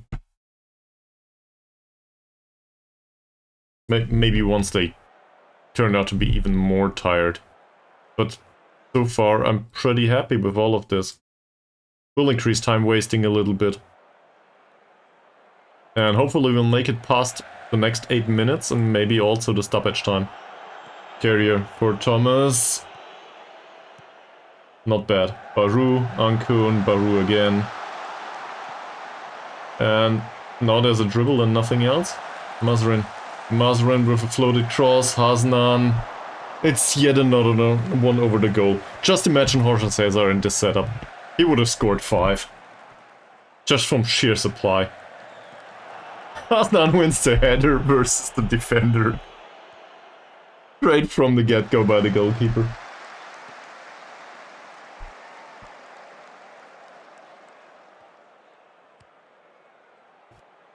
And that's intercepted too. Nice one. In particular with Mazrin, I'm pretty happy. Ooh, that's dangerous. Okay, that's not that dangerous. What the hell, Hussein? It was offside anyway. Fine. We are okay. 5 minutes to go. Wins the header. Nice Baru. Thomas. Choo-choo. Choo-choo for Thomas and nothing. Mod Hussein. Carrier. This is not time wasting. This is a long ball. Ankun. Look at this. There's a giant gap here. Please, Ankun, tell me you see this. He doesn't. Baru. And we get a corner. Okay. Thomas is tired now. So, I can already see the memes. But given that Thomas is tired, we will bring Taib onto the pitch. Anyone else that needs replacing? 6.5 by Hussein is not exactly encouraging. So let's give Amran an additional 5 minutes. Why not? That should also help a little bit on the defensive side. Mazrin plays pretty well. So I would want to play Dicky actually. Rachili is at home. I didn't bring him. He didn't train well and, well, he had nothing going for him for today. Well, just because Taib trained better. And I thought to myself, we might as well play somebody else in the striker position in case it's needed. Also, Hasnan did score, so in the end, the result proves me right? Well, then we'll play somebody else. There are a few players here. Baru doesn't. But Choo-choo can play striker, in case it's absolutely needed. So, that might happen. He's a shitty poacher, but whatever. Might as well do with I guess he can play deep line forward. Not really. I would just play Choo-choo as a striker in that situation. And also, well, if worst comes to it, we can just play Taib up front. He doesn't know how to do it. There's also, I think Chaya Selan was also borderline capable of playing there. Not really. So, yeah, it's kind of not perfect. So you have a point. I think we'll go with this.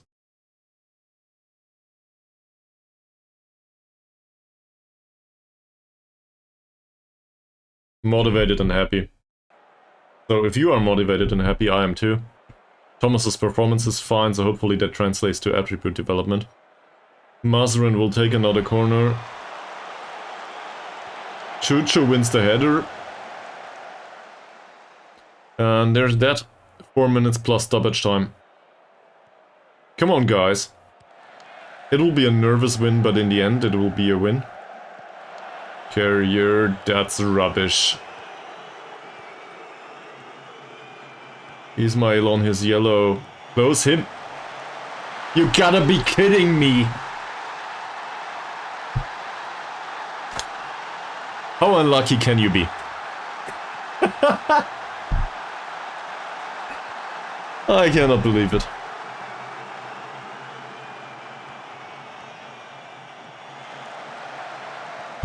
Whose fault was that?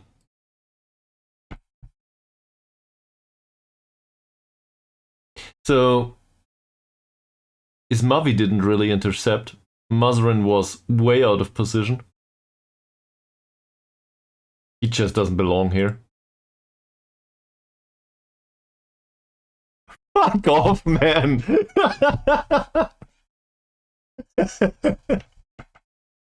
Yeah, sure.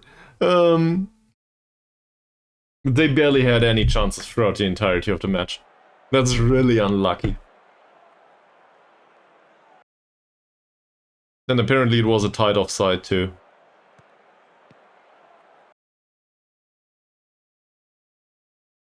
This is Mavi's fault, isn't it?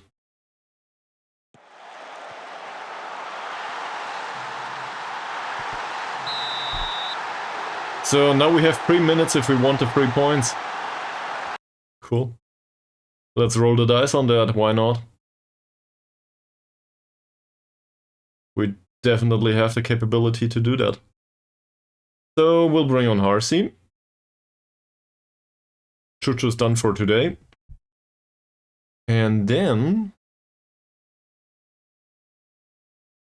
we will not forget about the floated crosses, I think. Because that still works.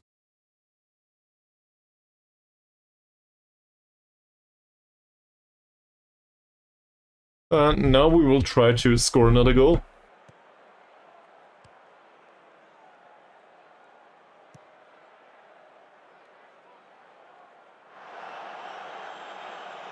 The performance overall, with the expectation, with the exception of this one occasion, the performance was pretty fine. We just didn't hit the back of the net a second time. Might do it now? Holy shit. How can you not hit the back of the net? So many chances. Come on, Ankun.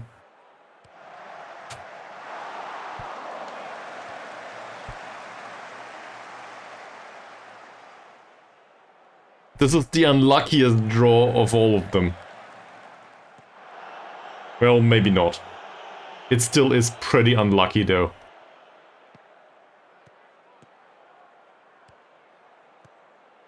How about another long ball? No? That's the game. Okay, so I guess it's 1 point.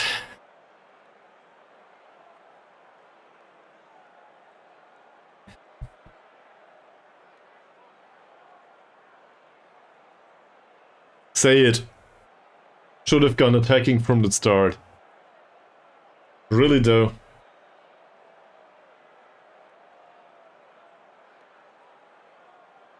We had so many good chances.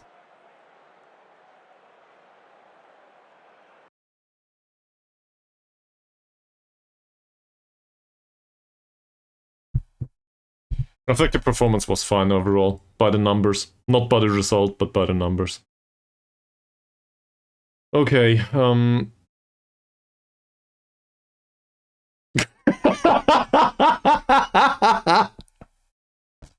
yeah. Well...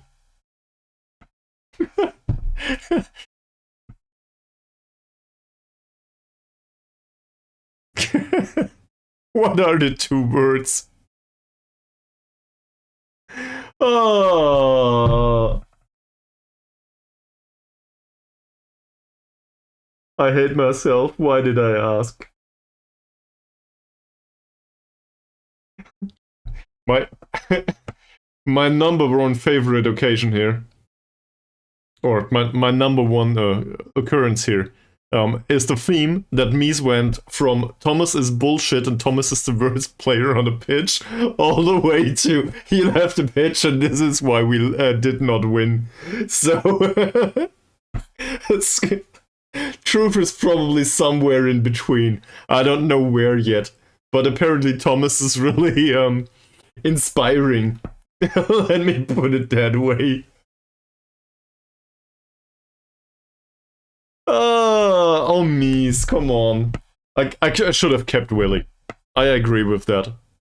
That's a fault on my behalf. Can't change it anymore now. He doesn't want to come back. Also, I think his name is Willy with IE in the end. Something like this. Take out the engine and the team falls apart. Where is he again?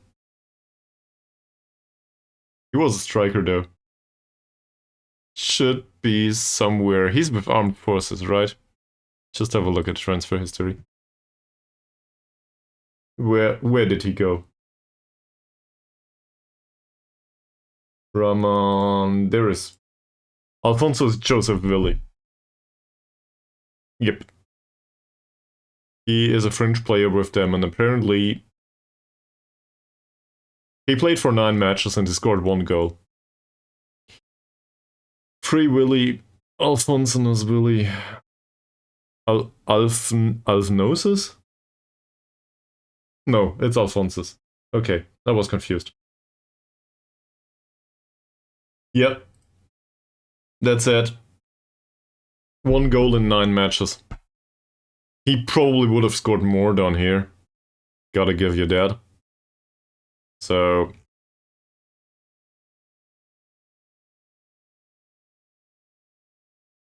On the other hand, is the striker really the big problem here?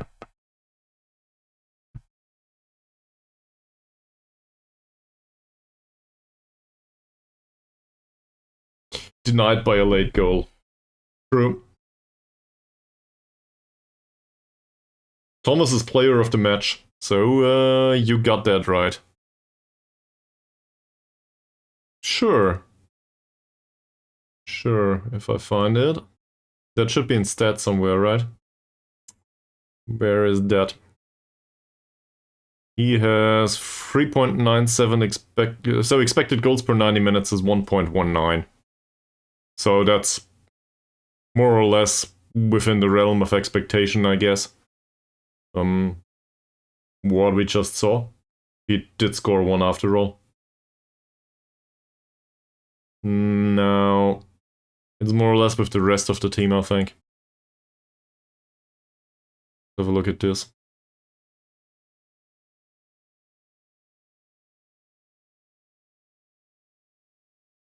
Minus 0.66.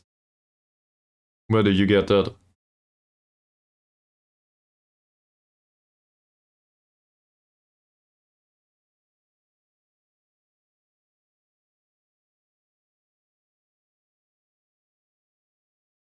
I'm confused.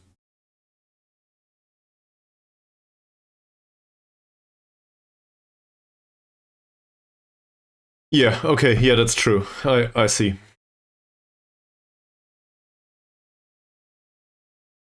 But that's such a low number. I'm not very confident in that just yet, you know. I don't think we can be really sure. It clearly states it here. Yeah. So 3.66 and he scored 3. True. On the other hand, that's not that much of a deviation. In particular, given that this is not a very high number. Like, if this would be 25 and this would be 30, then there is something to be found there. So far, though, you know, law of small numbers and so on and so forth. So I don't think there's much to be had here. Thomas provided the assist, though, and he has had 5 passes. He passes. So I think we can praise his chance creation, I guess.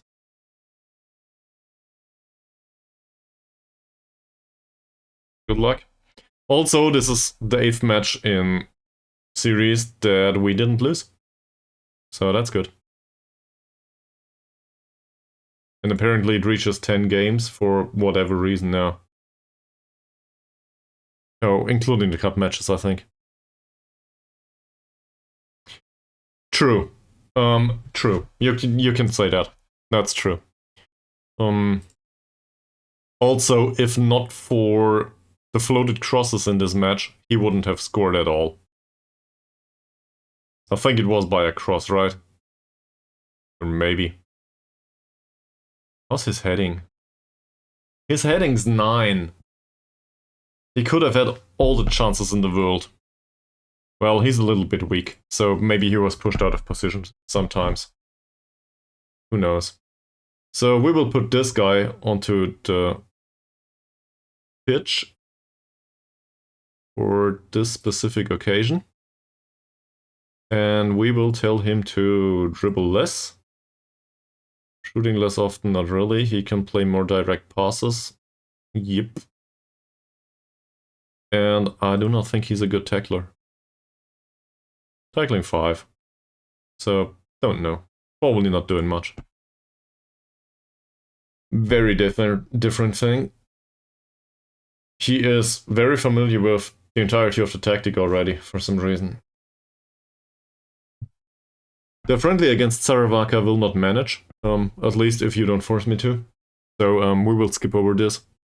I do need to put players onto the pitch though that come with low sharpness and stuff. So the result might not go away. But I want the assistant manager to play those that, well, need the sharpness.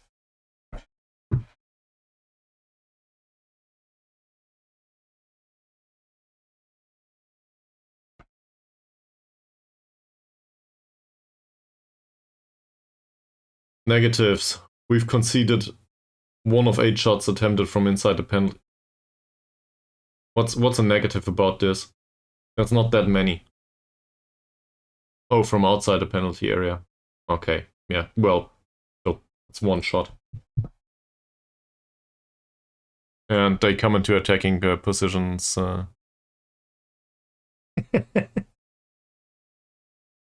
My 4-2-3-1. But which one is that?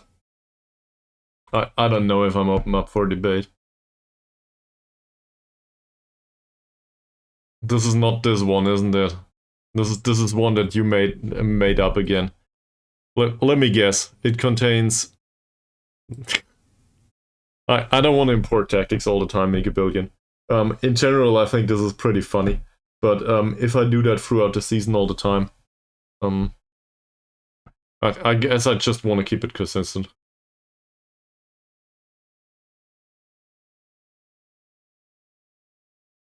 Let's throw all of these out. It's more likely that I will go with some sort of attacking football tactic at one point in general. So, not so much about... let's throw them out here. We need sharpness for everyone. Well, the goalkeeper can... I guess you shouldn't have conceded, man. Come to think of it.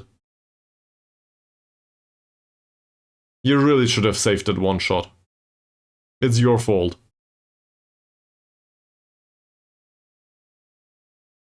He agrees.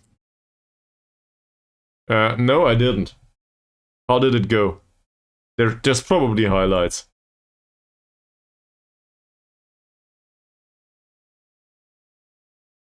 Where is Taib? Alright, so Taib can play here. RC can play. Oh, well, that could be worse, right? We will play Killeen here, as well as Sophie over here, it seems. And then, well, Dicky can play, why not? It's a friendly after all. Let's also play Aris.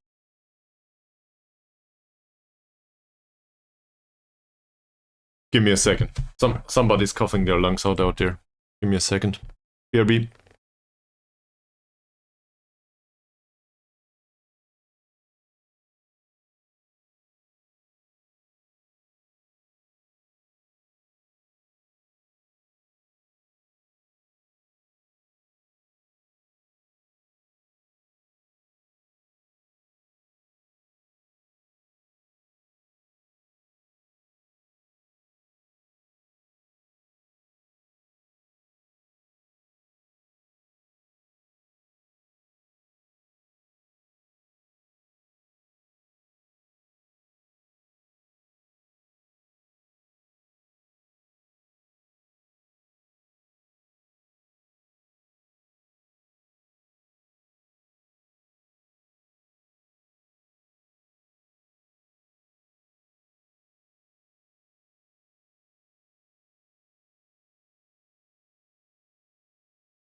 Alright, no medical emergency apparently.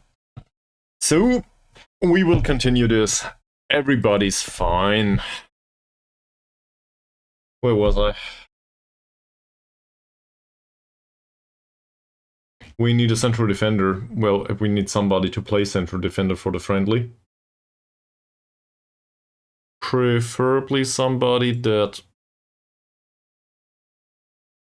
needs the sharpness and is under light load.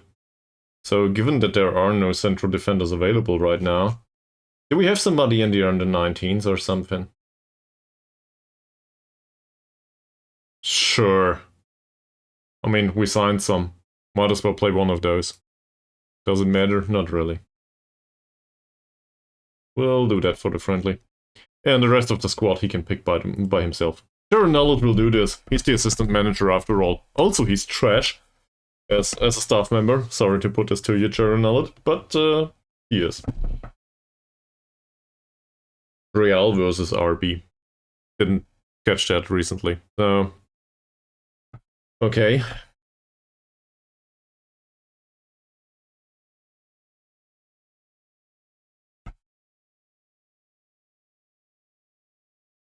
Oh, this is the scouting for all of the new players in the league that just got promoted. Well, that's definitely not a signing for us. All right. And we will play Sarawak, which I do not care about. I just care about the 10k that we will get.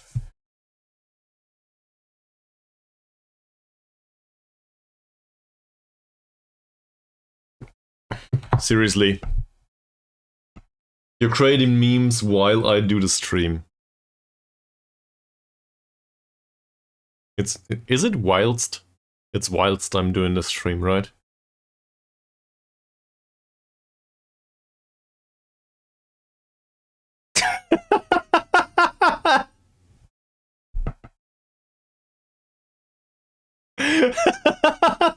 The last one is the best one, definitely. It is true, though. This is how it feels. I better get used to it. It doesn't matter much what the results are in the end. Hell, KL Rovers might lose to Melaka right now, which will still see us in top spot. Maybe, depending on the result of Saints. Anyway, we'll probably use top spot here. But we are destined to get relegated. In fact, it says we should fight bravely against relegation. They are second because they got a point. They went from 5th spot to 2nd spot because they drew against us. Also, we just lost top spot. Not that it matters much. So, to me, how many points do we need in the league? This has 14 members. If we play everyone twice, how many points do we need not to get relegated? This is all I'm going for right now. Obviously, we will fight to get promoted too, in case it comes to that. But, whatever. So, matches on Saturday. Let's do it like this. Holy shit, that's a lot of matches. There is nothing to be had here. I don't like these friendlies on Thursday. That's really bad. And we will put a regular no-match schedule in here too. Oh, not that many, man. We are 1, 2, 3, 4, 5 league games. So there's a ton to be played. But I thought there should be some sort of rule, like the 40-point rule in Germany. There should be something like a 35-point rule around here. I think that's probably a bit true. That said, so we have 11 points already. An additional 20 maybe is enough. I agree with that. So 20 something. We have a ton of games coming though. So if we do not start to lose all of a sudden all the time, this club at KL Rovers is one of those that got No, it's not. KL Rovers apparently is one of the clubs that was already with us in the league. Okay. Well, that guy certainly had a good match. 2 goals, 4 key passes. Great.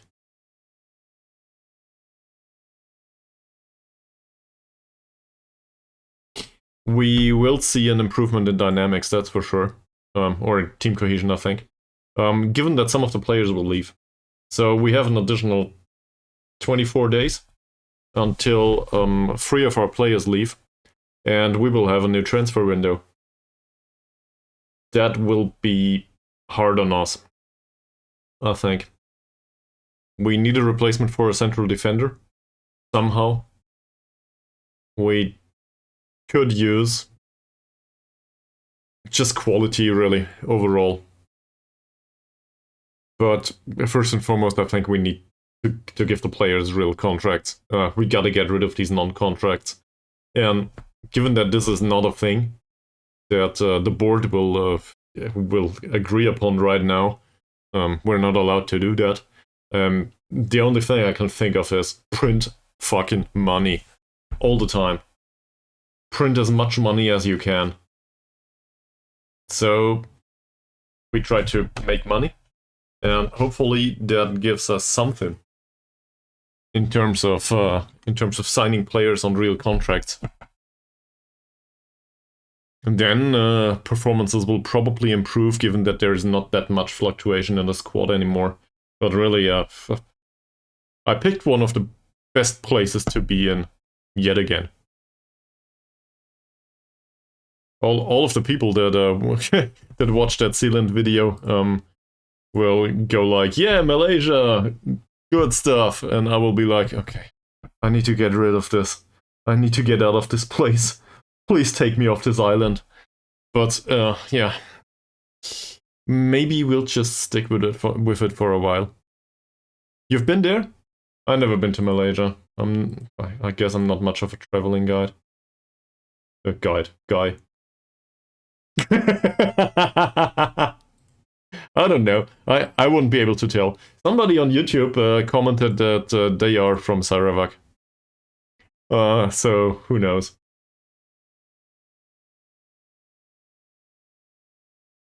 It is interesting though.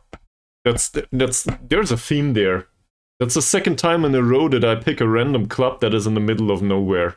At least relative to the remainder of the league.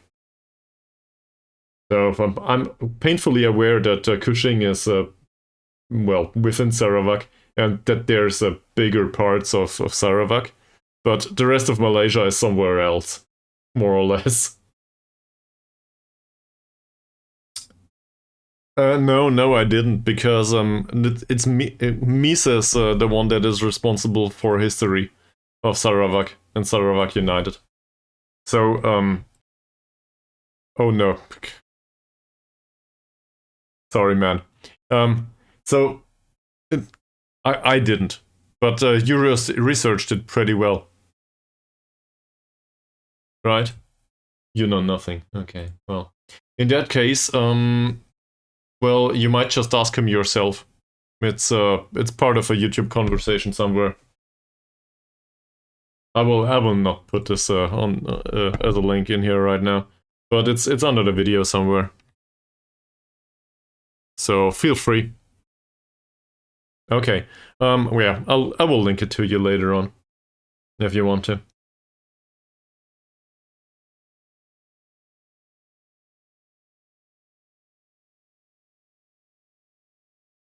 Ah, you tried to look that up, yeah. Well, I don't know. Maybe the person knows, so we can go and do that. Why not?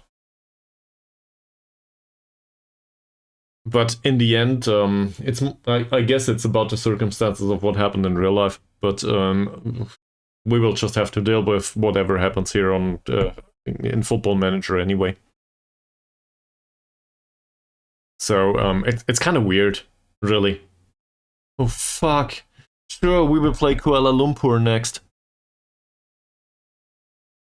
That's yet another one of these games that I'm definitely expected to lose.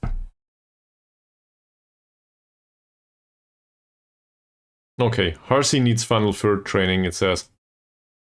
I do not agree with that. Not at all. I think he needs character development and that's it. Or overall development. You should probably play him at some point. Well, obviously he has it right.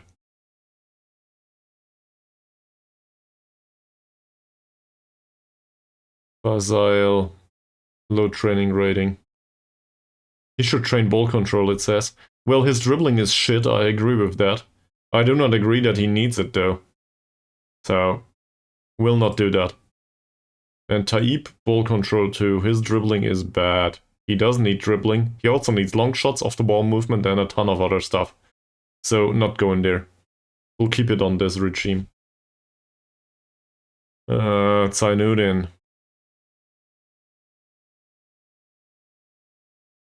Zainuddin trains as a target forward, and there might just be a chance that he develops some strength at the end. We'll criticize him. Okay, let's do it. Training target. Well, training target for Zainuddin should be pretty easy. We will set up a training target of 7. That seems fair enough. Yep, for me too. Great.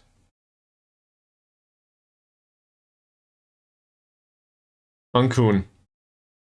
We will not set him to play 1-2s. I hate 1-2s on deeper players.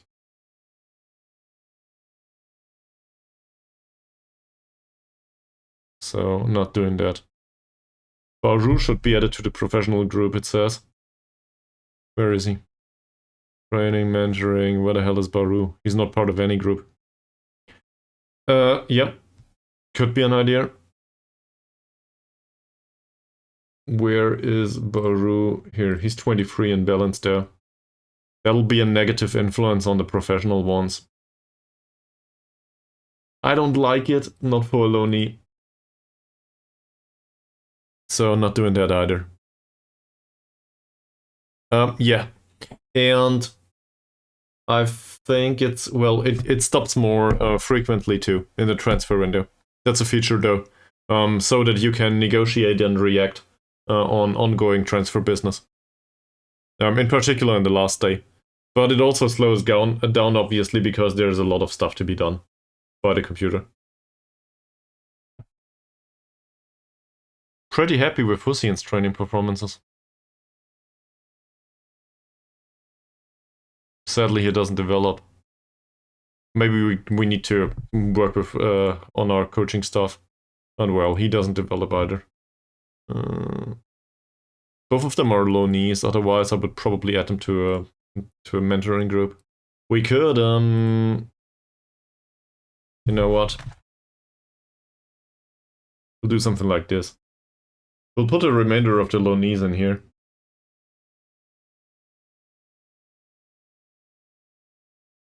None of them have traits, right? All in.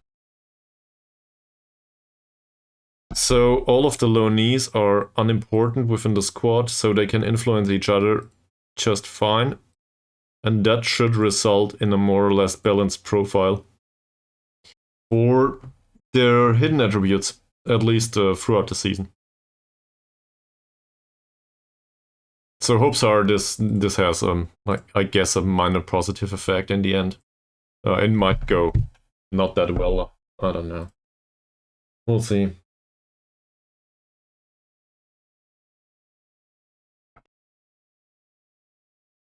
So, skipping over the friendly, hopefully Mr. Test will be tested up front, as intended.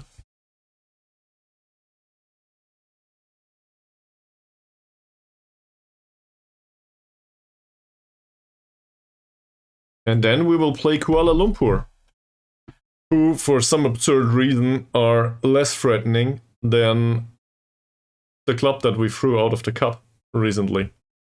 So, whatever. We do not fear any Lumpur, in particular not the Kuala one. But we'll just defeat him. Like the last ones. We'll just throw him out of the cup. Who cares? We can get this done. Also, I probably need to figure out who played last time out. Because they definitely deserve to have a second leg.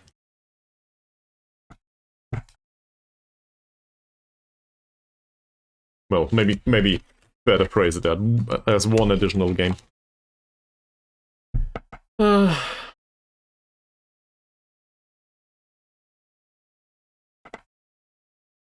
This entire Sarawak affair here is really weird overall.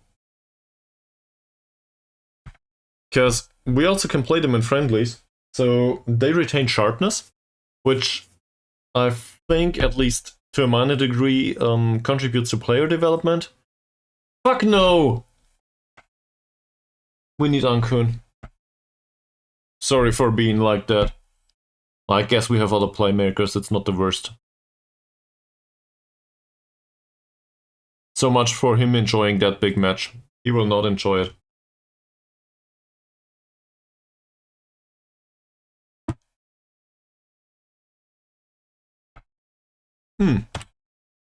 Let's have a look into the financial department for a second, though. Yeah, that still got us 8k or something. So, not bad.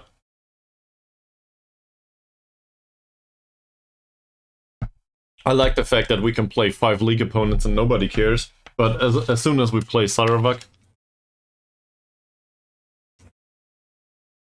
everyone is like, yeah, we will play the local rivals again, our own club, so this is the match we're going.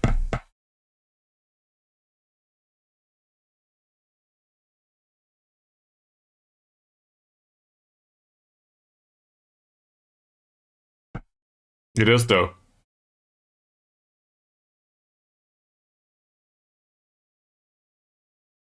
Really? You think so?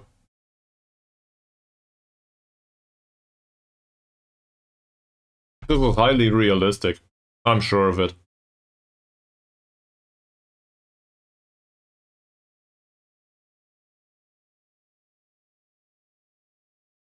Well, apparently they are. At least according to this stuff here. Also, they are our affiliate for some reason, so... Here we go.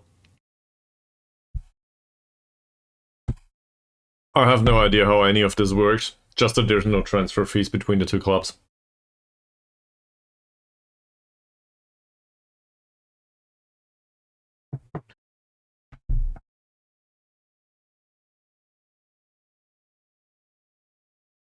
It's a long-term deal. The clubs share the same board. In this situation, I'm so confused already. This is more or less says this is the same club.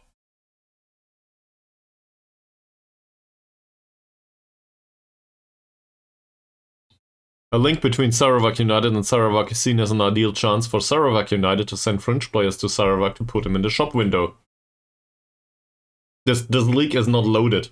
It does not exist.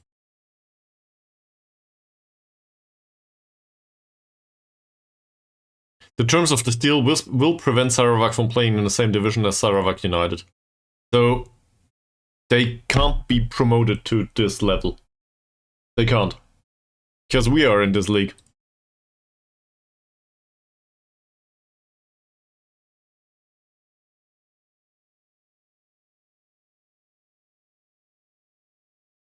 I don't think so. That's sad. Well, all of their contracts are going straight to non-contract territory too. So, not sure what's going on there.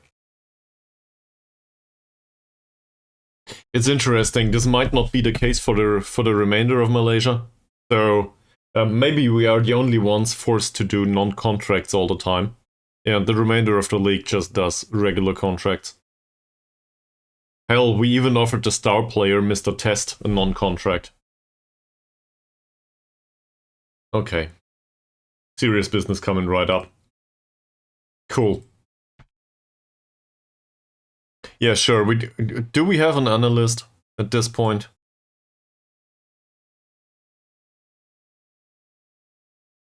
Where is it? Of course not. There's a performance analyst. I thought we had an analyst. Is this not the performance analyst? It is done by... Next opposition is scouted by Hussein.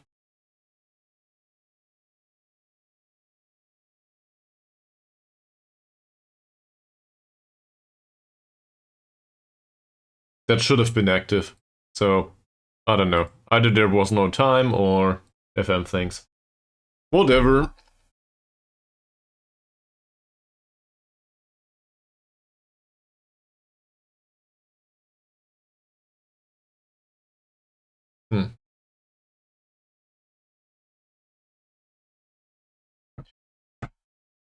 Okay. I don't know. I didn't even have a look. Give me a second. Good question, Make a Billion. Good question. Yeah, I realized. Yeah, slightly. 3-0.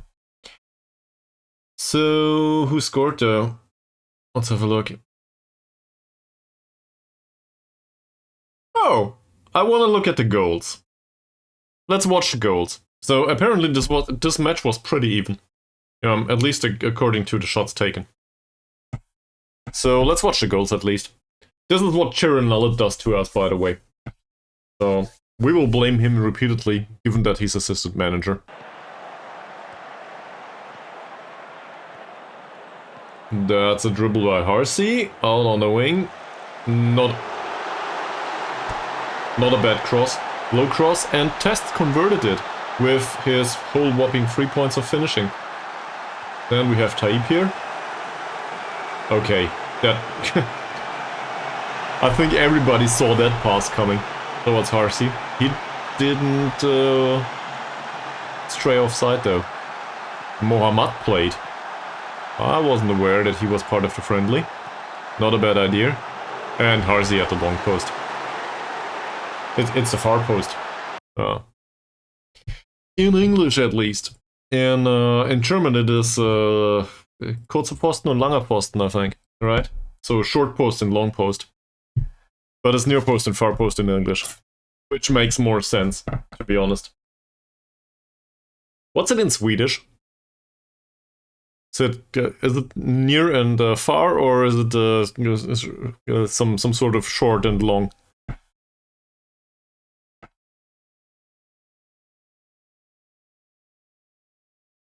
It's probably neither.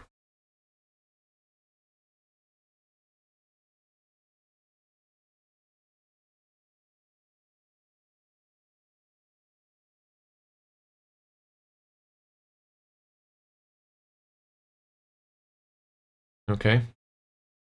So they want us to do... Okay. Well, I guess you need to watch more real-life football. Is there any, though?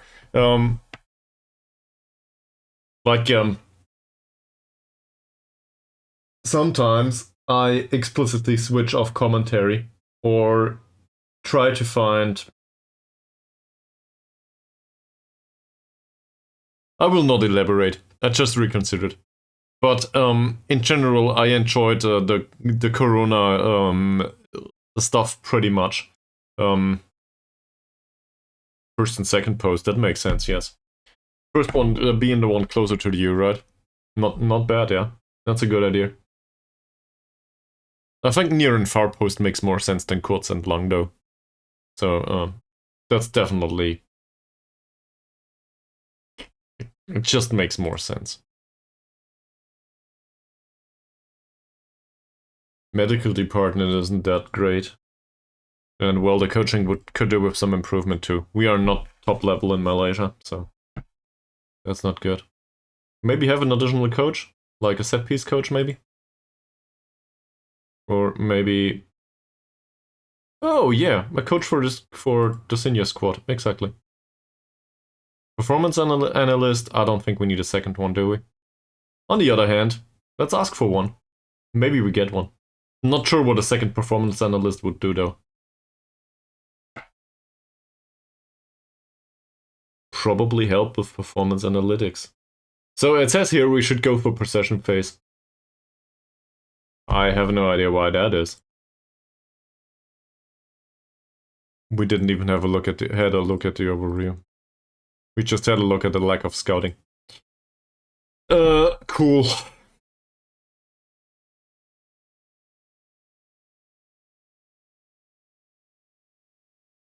Are these out? He is suspended. Also foreign. Which shouldn't matter much here. What's with him? Don't know. Does any of you, do any of you know? What does this mean? If the player is not on the pitch. Well, or I guess he is on the pitch, but if he's sort of half translucent, opaque, what does this mean? Is this a player that didn't play last time out, maybe? Stuff like this. So they create fairly poor chances from set pieces. Alright. I'm asking all the wrong questions today.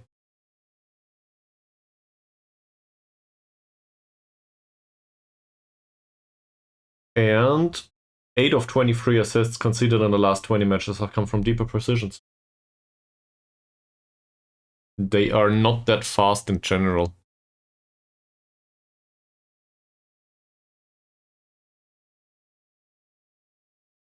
Central defender is not that fast. He's not that fast. He's pretty fast. So this means that he's fast. What are you talking about? That's not horrible, but not great either. I cannot really see that. Sorry. But the acceleration and pace on these are... This is fine. No problem whatsoever on their side.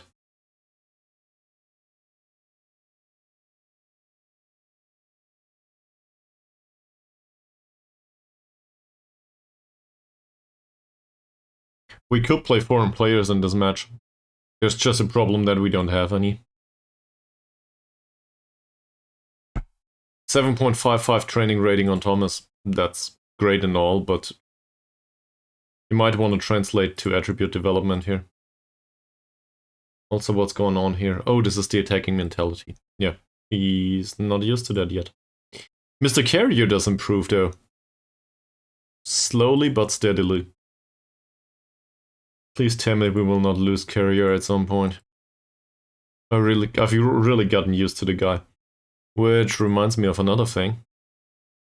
Let's have a look at the match against Johor. So the match against Johor was a big match for us.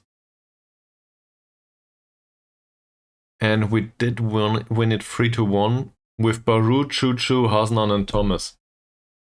Ankun and Ismavi played. Well, Ankun will not be around. We played Safri and Carrier. Of all the people possible. Safri.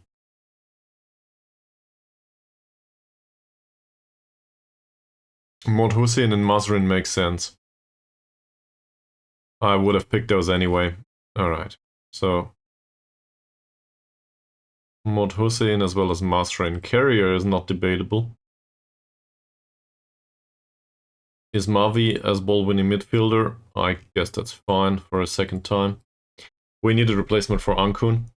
Suleiman is available. Suleiman is a pretty good tackler on top of that. He did train as a ball-winning midfielder though, so he's not used to the role. I do not think we will go attacking, sorry. It just doesn't make sense given that they are the superior team.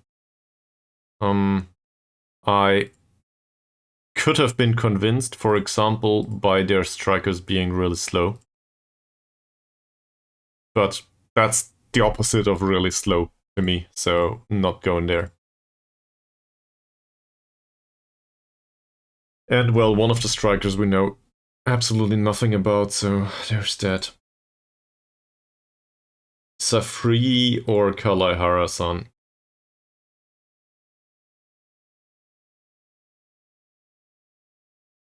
Did not play last time out. Oh, that wasn't a friendly against Sarawak. In the match prior to that, he was on a 6.4 rating, so not great. He had no headers won last time out. Can we criticize that? We can criticize the passing. It's 18 of 20. So forget about that, we will not do that. Safri though was on the pitch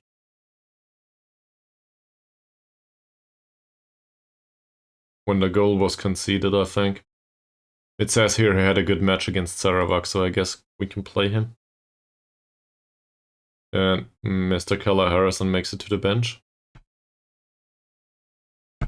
He doesn't have specific instructions here. It says take fewer risks.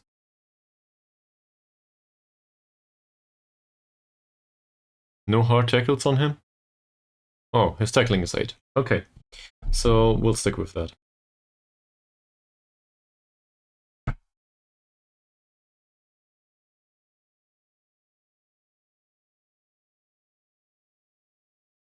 Thomas is under heavy match load. Shit. So... Oh, this is a hard one too. What kind of formation do they play? 4-4-2. Usually I'd go with Choo-Choo. Choo-Choo doesn't like big matches though, and this is a big match. On the other hand, he is a consistent performer, so real performance will be somewhere in between. RC is a very consistent performer and he does enjoy big matches. So despite being a winger, I think we should play Harsey here on this occasion. And on the other wing, I will just go with Baru. So that's a lot of low knees all of a sudden. He does enjoy big matches though, and he's a consistent performer, so that makes sense. So, Rachili or Hasnan? That's a question.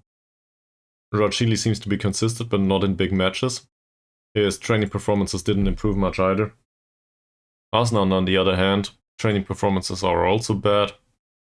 He is not a consistent or inconsistent performer, and there is no notion of big matches here. So I guess that's a positive. That said, heavy match load on him. So let's skip forward for a day.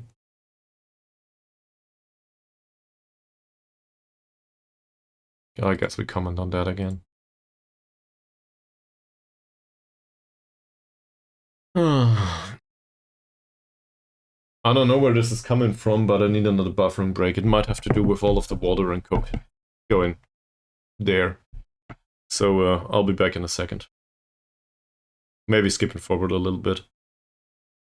I don't care much about this report, and well, I don't care much about what Sharon Audit has to say either. In chat I do, but not this one. BRB.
This room needs fresh air, and I cannot provide it. Alright. So, we wanted to do the cup match. Sure, we are an easy opponent. You are totally correct. Thank you very much for that. We are. Also, we will probably do the busy work, won't we? And go through the entirety of the squad. Yeah. So let's do that. Because I really want to win this match. It's a cup match after all. Maybe it brings along a few supporters too. So let's talk to everyone. 6.9 rating last time. That was pretty good. We cannot talk about friendlies though. So we will just praise his conduct and that's it. Alright. Not much else to say. What about his training rating? Well, there is something to say here. Alright. Mod Hussein. Pretty great recently. The 6.5 rating last time out isn't though. So I think we can criticize that. In particular, no chances created. On the other hand, he did have nice tackling. So I don't know what's going on there. We cannot criticize anything but the passing. Why?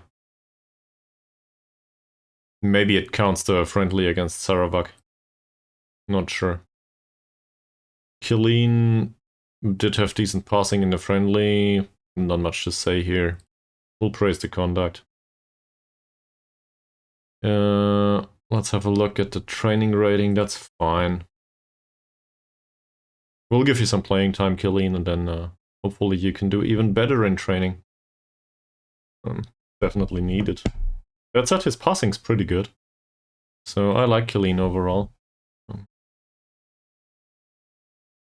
He could be a decent playmaker for us at one point.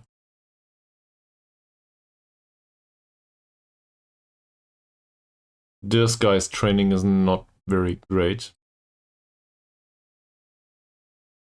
Conduct is fine. Training rating not so much.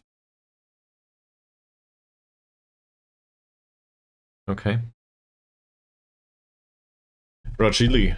Well, same old story. I'm not a big fan of the training rating.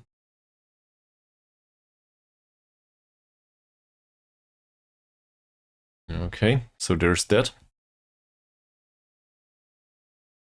And now... Conduct. No yellow cards whatsoever, so I guess we can praise the conduct, that's fine.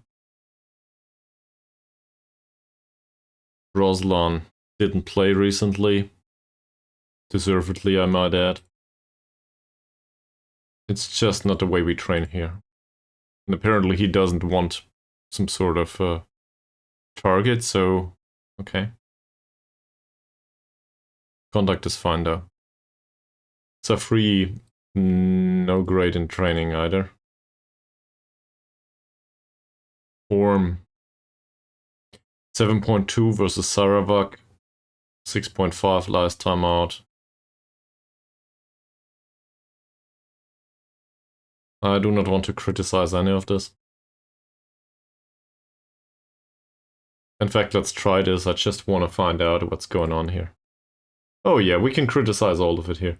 So we will criticize his lack of defensive duty last time out. It worked. It didn't work, like, he didn't accept it, but he thinks he plays very good football right now. And well, given that this might have been a reference to Sarawak, he's right. So I don't know what's going on there. Sulaiman. 6.75, that's not horrible, that's hardly worth talking about. Conduct is pretty good. That one yellow card doesn't matter much. Also, it might not count to be within the last 5 matches, so there's that. Training and development, well, have a look at the progress, maybe. There's no development whatsoever in him. So we will criticize the lack of development. Okay, there's that. Taib. Taib's training's pretty shitty. Alright. His form, on the other hand, that's dangerous.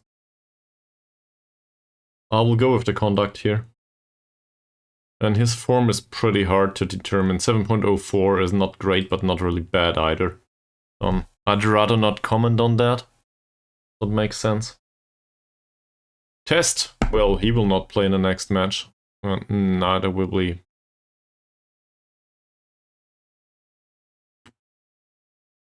By the way, Mr. Test, do you know a central defender?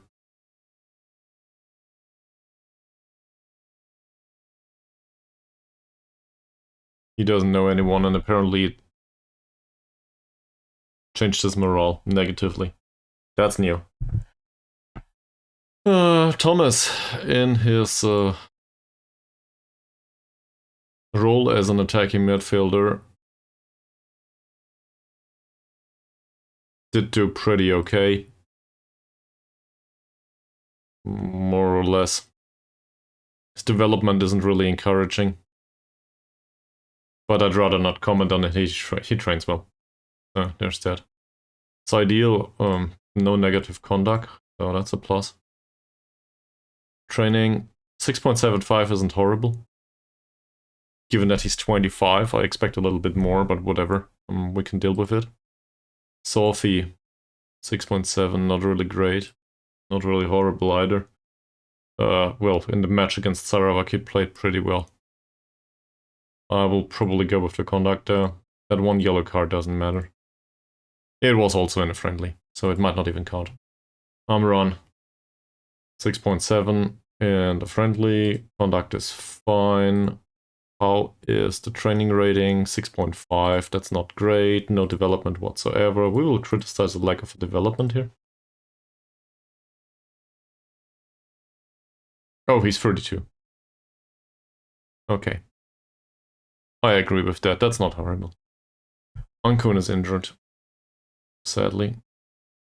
Conduct should be pretty good. I cannot remember.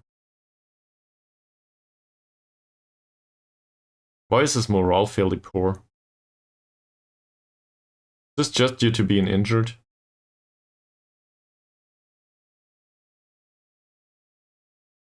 Might be. He's probably really upset because he cannot play the cup match. That's news to me. That's a new feature. Or maybe it was in the game for the whole time, but don't really want to comment on last match. Or the form. Nah, this is good. Okay. Baru. Well, Baru trains well, so we tell him. Okay. Apparently we praise him too much for his training. Oh, that's the wrong menu. He did not create much last time out. We can probably warn him about this. Why? I don't get that. Chuchu. His last match was pretty great. Can we praise the tackling? There's just passing here. Some weird reason.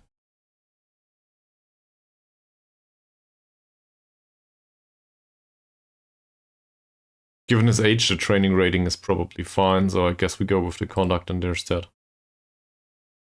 Thanks, Vice Captain. Jaya Salam did play last time out, didn't he? Yeah, but I won't comment on it here. We'll go with conduct.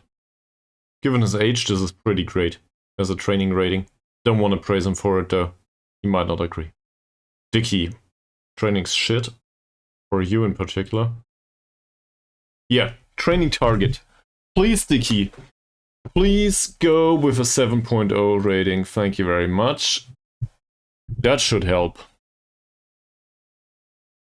Plus I will definitely criticize the training here.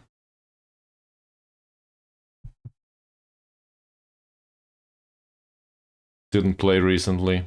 That might change. How old is he?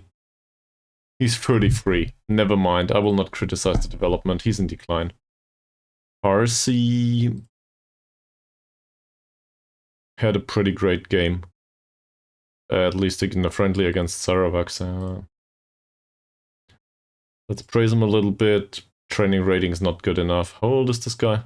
22. This is no good.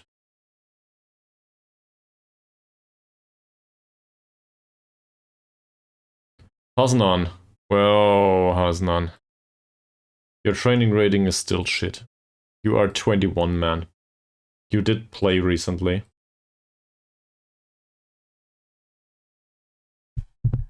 Morale is pretty good now. We'll go with praising the conduct. There's that. Great. Here's Mavi. 5.7 training rating. That is still pretty bad.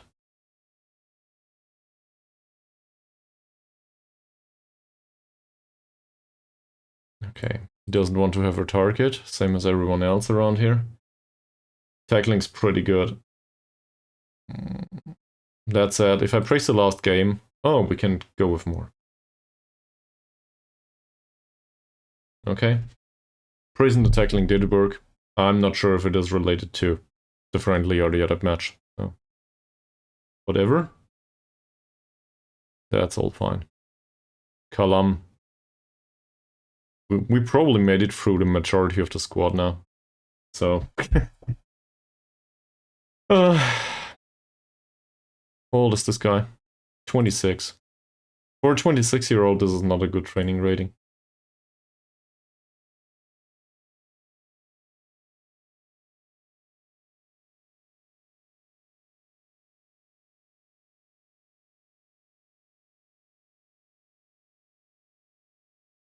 And did we start with Carrier?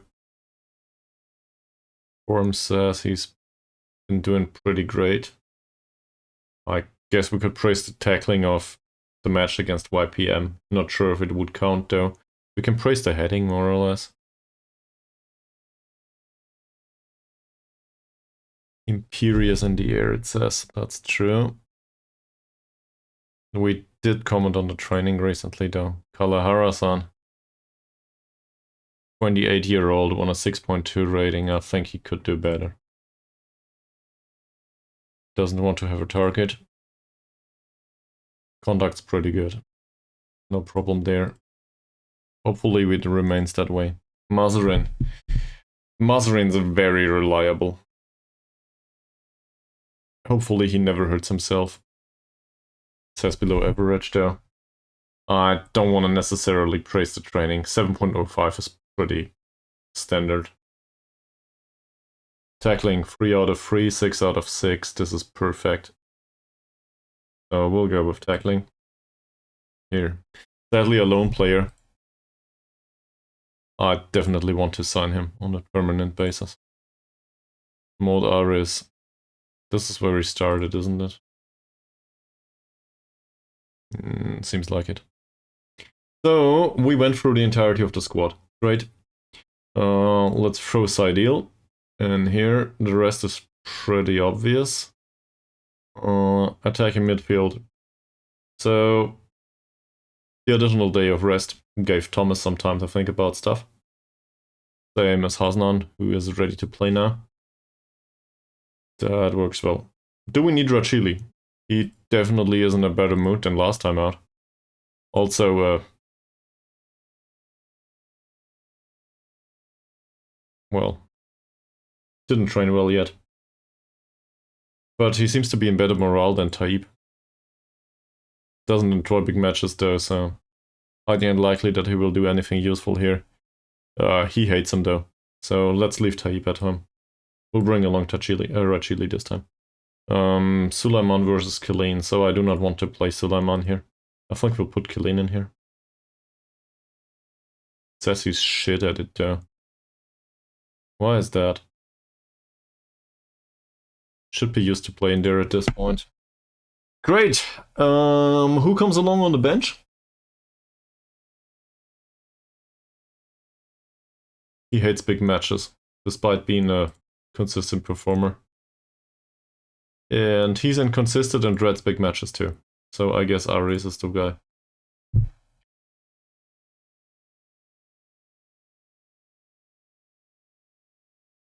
We set a training target for Dicky.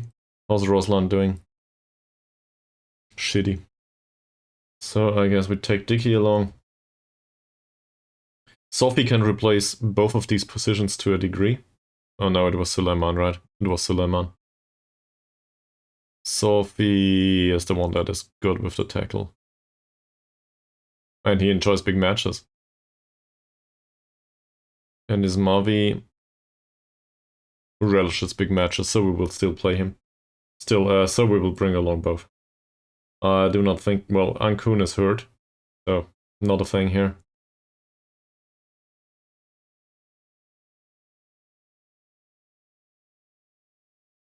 You are right, by the way. We can play trialists. You mentioned that previously. Was it me or Ricky Billion? Well, one of you two mentioned that. We can actually bring along a trialist. At least for the cup matches. I have no idea what to make of that.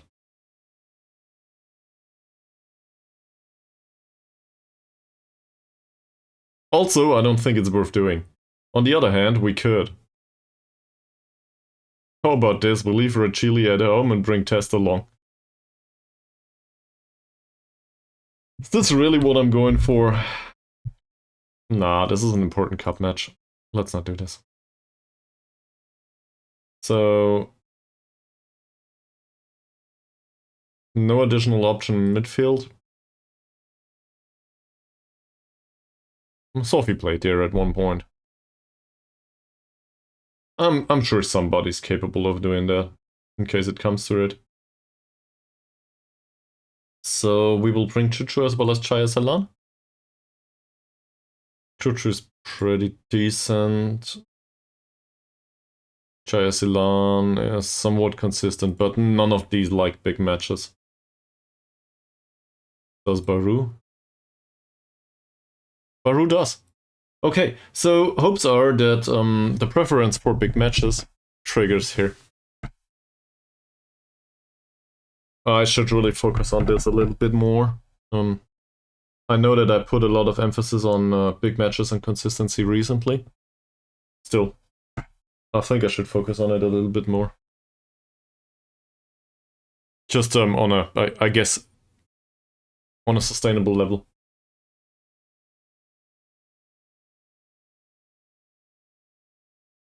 Also, did I put you all on to sleep already? Or how are you guys doing?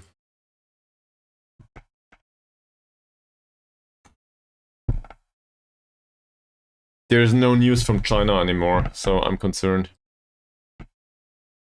We do get an additional coach. This is great.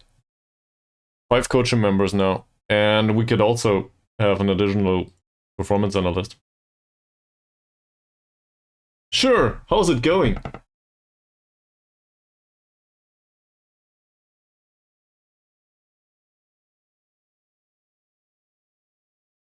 Don't want to be disruptive though. If you enjoy playing without informing me about the performances, that's fine. Okay. Also, Cheryl Nullet didn't show up anymore since he ordered that second screen. So we probably lost him to having a second screen with his laptop.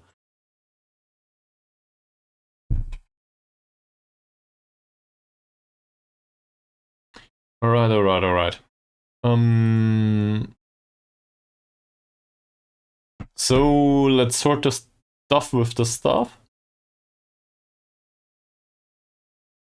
What's worst about our training right now? What needs a major improvement here?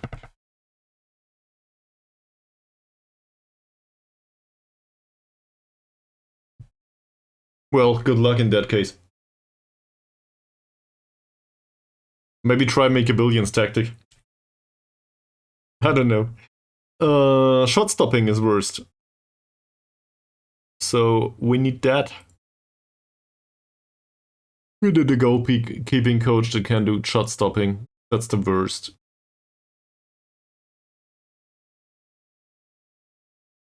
We have 2 coaches at all. Please tell me there's a goalkeeping coach available.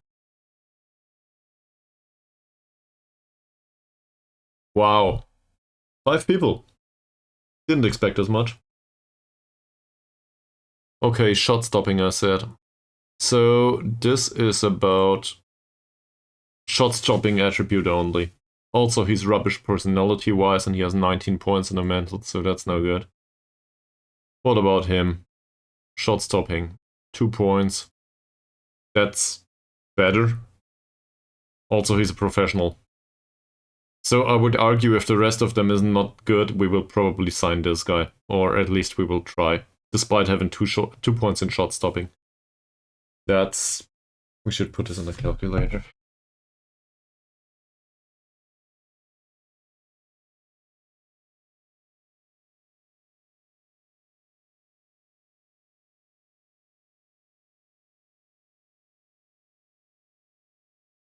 I just want to know. So all of this is pretty irrelevant. This is what matters.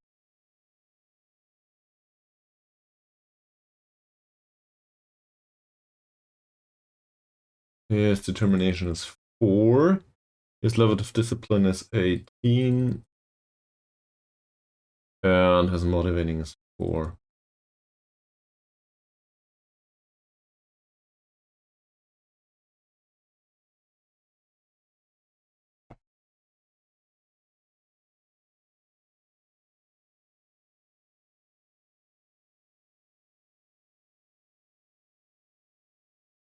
And his tactical knowledge is 2.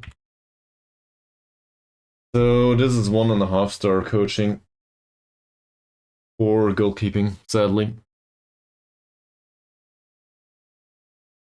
That said, still interesting. If he improves in shot stopping training, he would need to go to 5 points though to have a major improvement. So mentals are not good enough, sadly. This guy's spirited. His mentals are off as well as his training attributes. Otherwise, I like him, but not working for us. Fairly pro, 4 puts in shot stopping. The mentals are so far off though. Will not matter much. So that's... Hell, that's 15 points here. So that's 30 plus 12, 42. Whatever that means as a rating. Muhammad. That's not much better. Neither is this. So that's 17 points. He has 4 points in shot stopping. I will slap this interest for a second.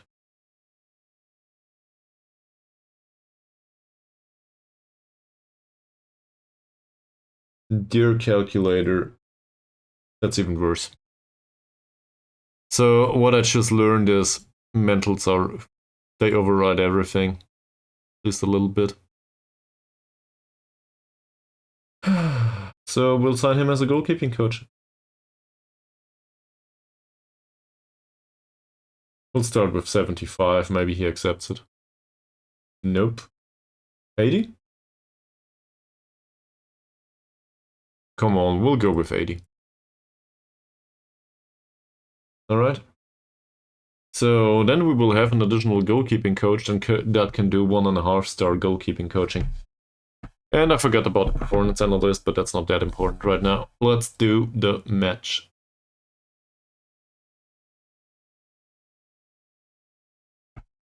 So hopefully that helps a little bit with the goalkeepers. I do not expect much though. It might reduce the workload of that one coach that does the shot-stopping coaching right now. So, who the hell is this? Training coaches.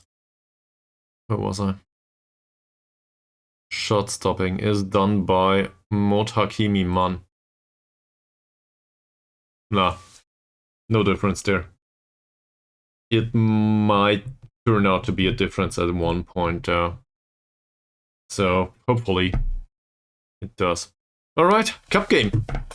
against a very strong opponent, and we are definitely the underdog, just like last time. We will be the everlasting underdog as long as we are in the cup.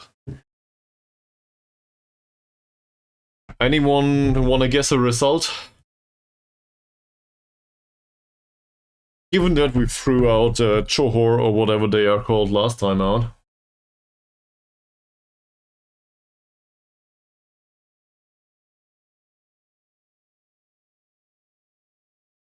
So, you know, you're welcome to take a guess. I have no additional information either. Other than the setup, obviously.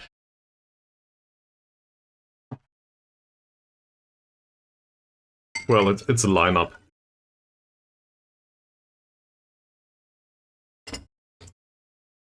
And to be fair, I think we deserve to be thrown out of this cup competition.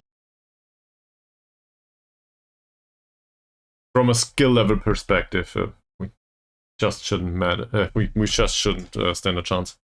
The league is what matters, though. Yeah, well, good luck, man.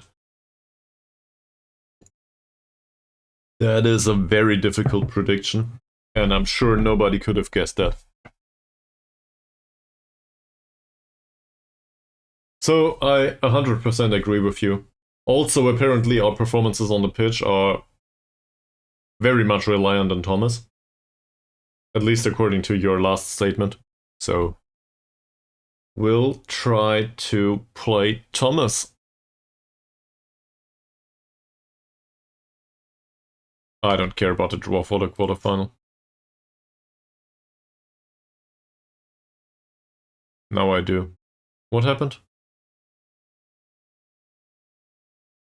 We'll play Pahang, who are first in the league right now. Are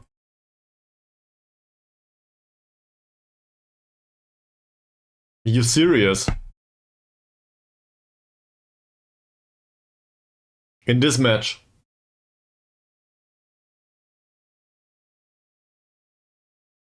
I can still leave Rachili at home, no problem. In general. Well, okay. I think I'll keep it on a in a more regulated environment though. Maybe play him in a friendly or two if we can slap a friendly or two in there. We need it for the sharpness anyway. Let's have a look.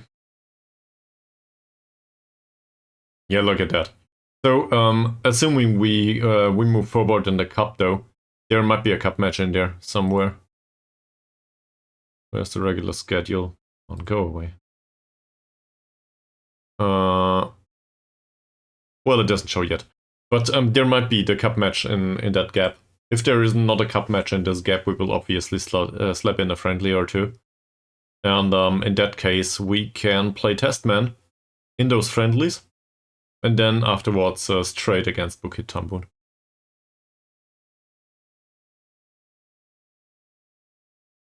It says we should play very defensively. Well, in that case, also focus through the middle.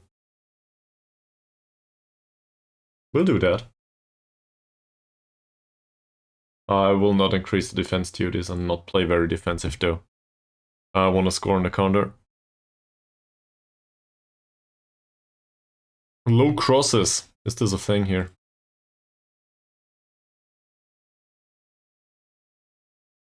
Yes, it is. It is. I do not expect Hasnan to outjump the defenders this time. In fact, I do not expect anything here. For some reason, their entire squad is pretty low on sharpness though. I have no idea what's going on there. Okay, bravery is low. Strength is okay. Dribbling is pretty decent. Finishing and first touch are fine. Not sure if the ball movement's good. He does have bad vision and passing. Just a poacher, really.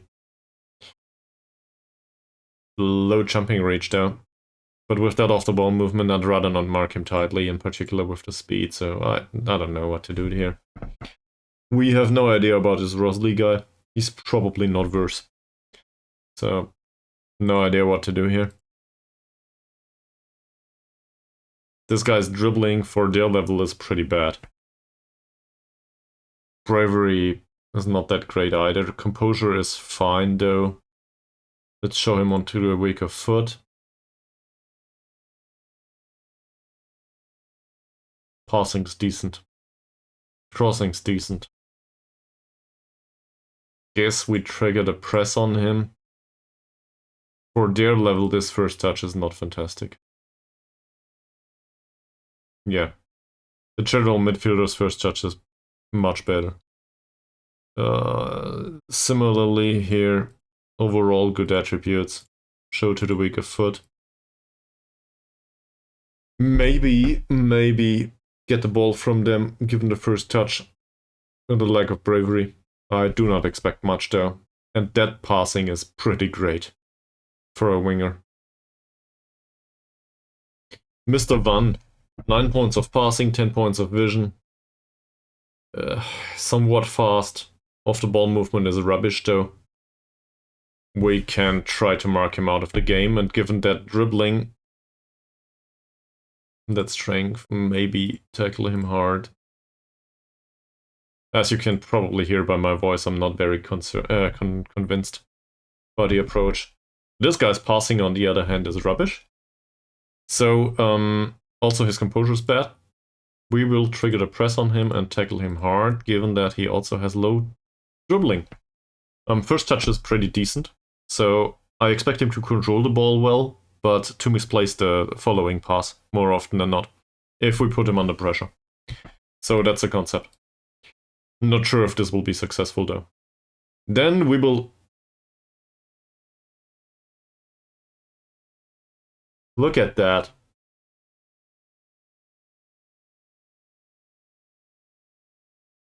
He's considered to be a regular starter for some reason. A regular starter only. This is... Well... He plays what? Left defender. He's right-footed.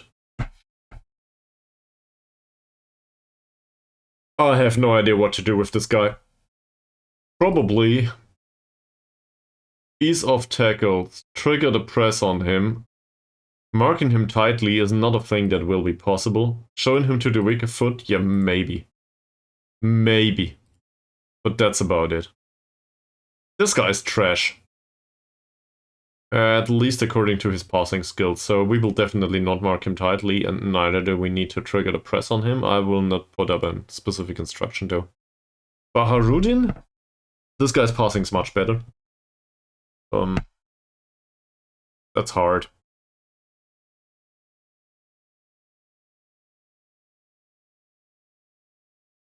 His off-the-ball movement isn't that bad either. Dribbling's pretty low. Sadly, bravery and strength are in order, so I think this is one of those that we try to mark tightly, but really...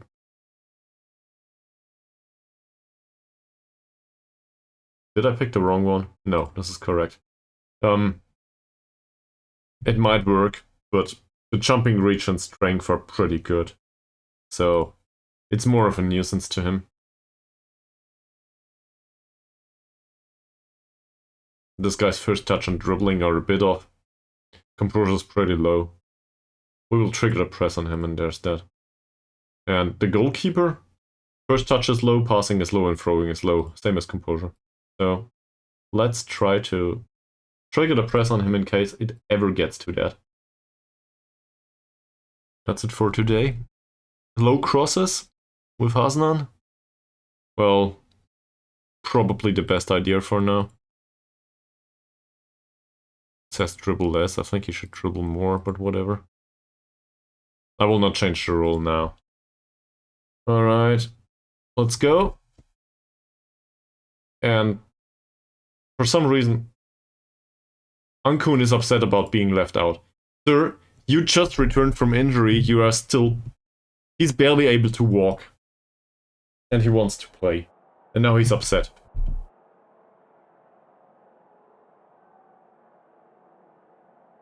Definitely a big match. Definitely want to ease the pressure. There's nobody nervous here. I will still do it. Nobody cares. Great. So that was overdoing it. Hopefully I didn't demotivate anyone just yet. Next round. Go. Recent form is a bit lackluster. We should do better.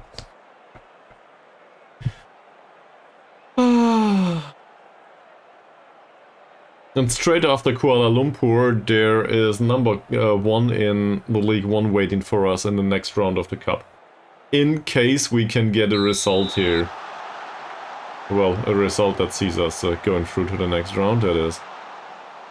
Also, we are trying to go through the middle, so have a look at that. And see if you think that this is reasonable. Definitely better than going down the right, that's for sure. Not bad.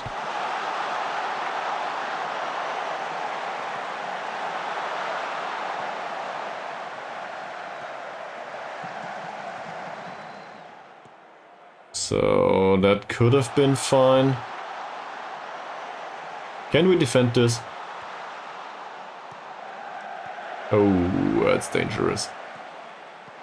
That's very dangerous. Well intercepted this time.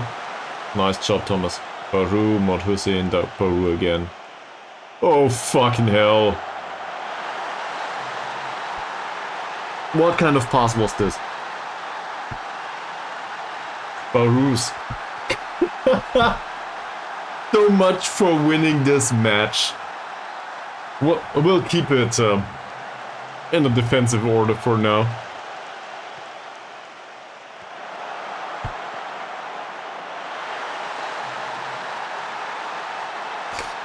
I didn't expect that bad of a pass from Baru.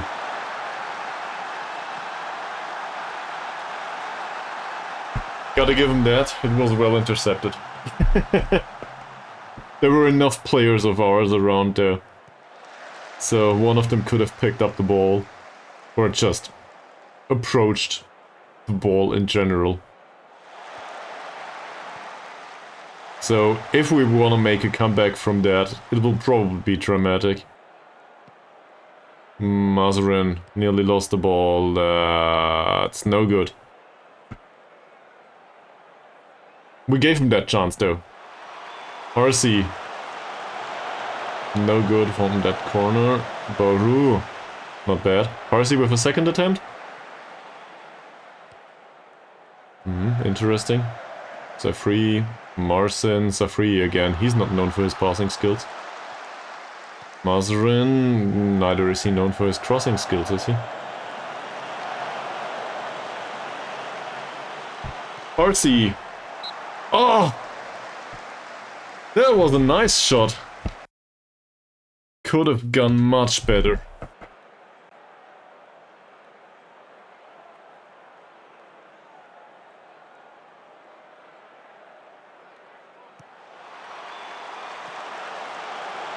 That's no good. Ends up with Harzi once more. Short pass, finds carrier of all the people, and Safri, of course. Well, Mr. Killeen. I would have expected a little bit more. Safri's long ball towards Harzi. Ah, he took the head.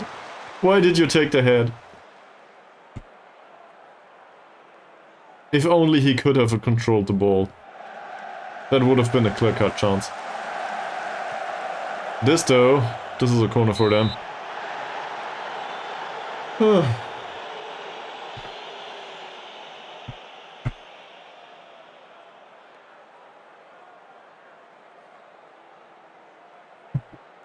The Mancini with the ball. And that's one for Zaidil to claim. So, with the exception of the back pass, and, well, the subsequent conceding, overall we are not really in control of the match, but it's not like they create much yet. In fact,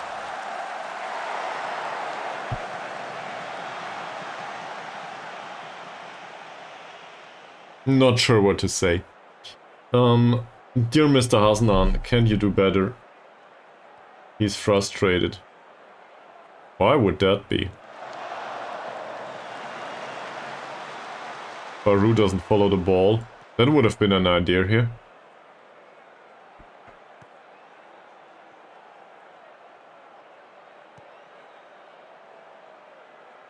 That was a nice pass. Nice tackle on top of that.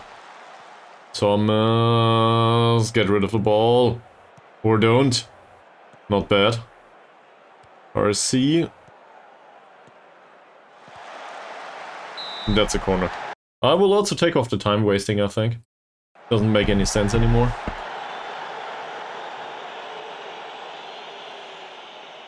If only we could have avoided that pass back. RC. That's useless. They do have reasonable jumpers, sadly. Mazrin, Thomas, Mazrin again. Cross from deep, and Baru does not get his head to the ball. He does achieve yet another corner though. Did we train those? We might have. RC with the corner. Safri with a subsequent header. That was an easy one, sadly. Doesn't even count as a shot. Well, apparently it does. To a degree. Sabri is on the yellow. Who the hell is Sabri? Sabri is the right defender. So, this guy. We play down the left. Oh, Hasnan. Come on, man. Just go 1.5 meters with the ball. We need to change his role in the future. Poacher is just too... I don't know. I don't like poachers. If we would convert those chances, then I wouldn't care. He doesn't though. And I think this is because he's not close enough to the goal. So it doesn't make sense. He needs to move a few meters. That didn't work. Who was that? Thomas?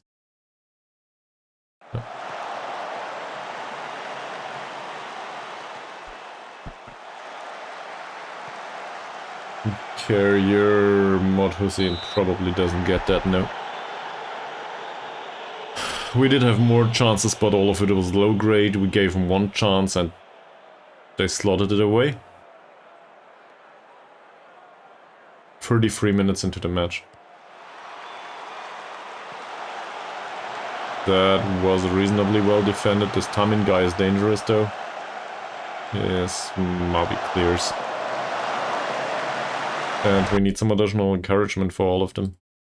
I'm really thinking of actually playing Hasnan as an advanced forward in this match already. But he has no idea how to do this. Come on, Mod Jamil Killeen. You are somewhat prone to play a good pass. Apparently not today though. Thomas. I saw an opportunity there. You missed it. Timing was pretty bad. Come to think of it. We will play down the left now. I want to focus on the area with the guy with the yellow card. Maybe he'll get another one. Was Harsey's? Yeah, let's confirm that. RC Carrier. Shit. How's Harsey's dribbling? Harsey is a decent dribbler. And this Sabri guy... Well, his tackling is lower than Harsey's dribbling. So, you're telling me there's a chance.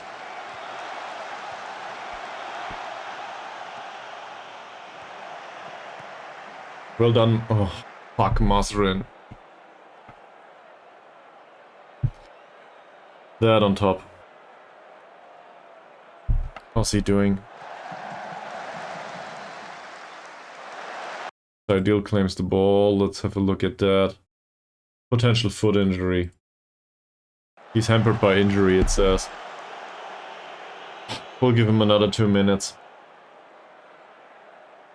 Do I really want to play Dicky in this match of all the people? Thomas. Not like we have an alternative that I prefer. Thomas was offside here.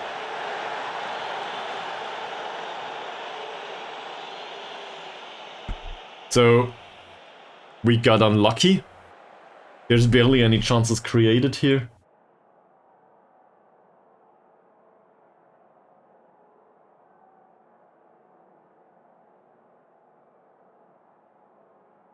Which other left back? The one that...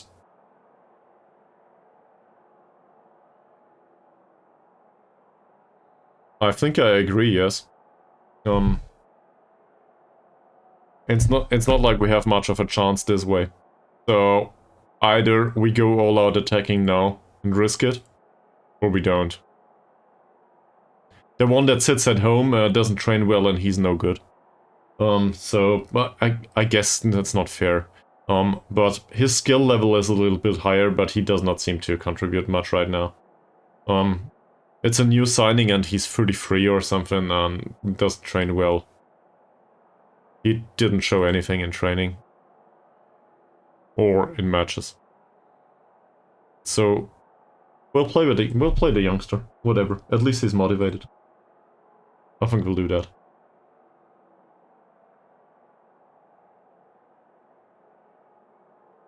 And I will go Thomas on support actually, why not? Let's have a look at this though.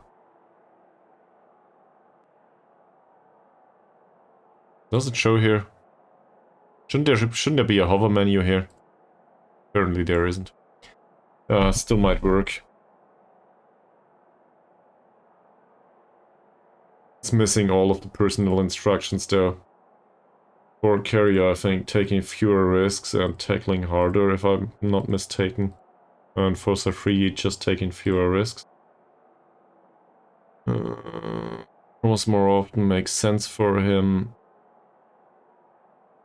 He is not a good dribbler, so definitely not do that.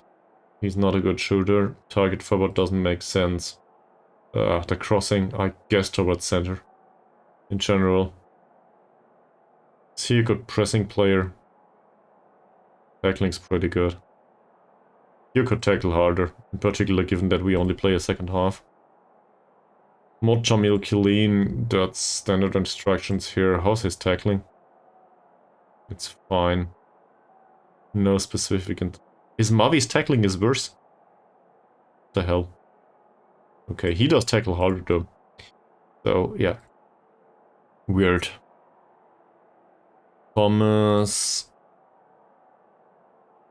I guess cross-aimed center makes sense.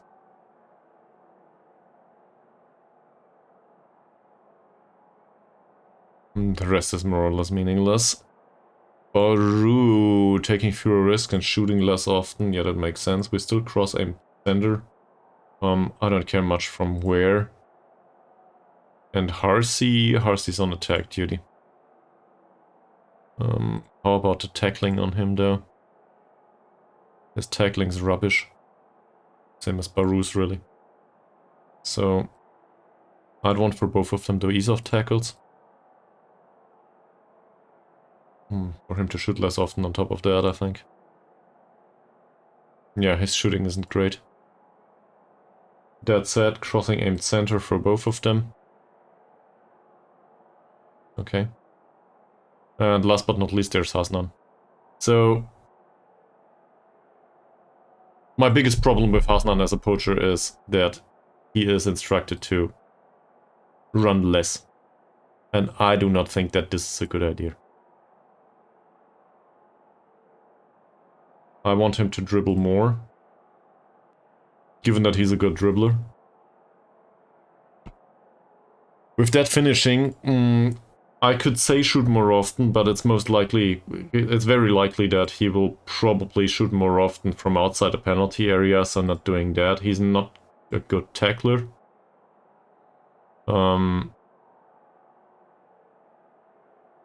taking fewer passing risks is definitely a thing for him.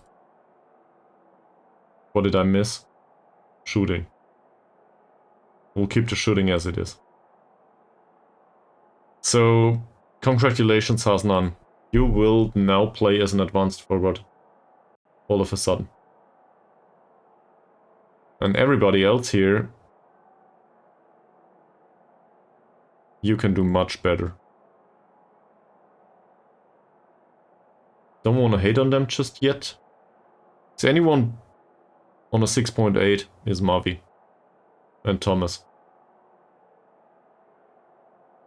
We'll go with you haven't been good enough for everyone. Go! Win the second half. They subbed. What?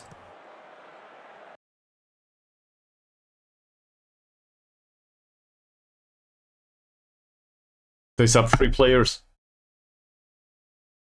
In particular the one on the left. Well, this was not on anyway, anymore. But who the hell are these people? We don't know anything about him, or about Mr. Abu. Great. Good having this talk. Alright.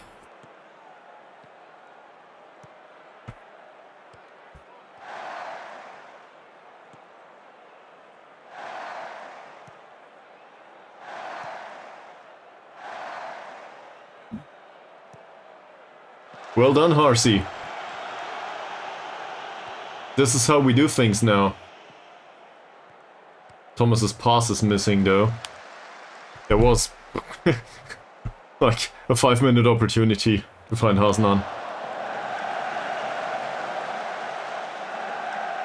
Yeah, we changed our style of play, that's true. Also, we will encourage the team. Yeah, if it works well here. Killeen, Thomas, well, we need to encourage him anyway, don't we? Baru. That's no good.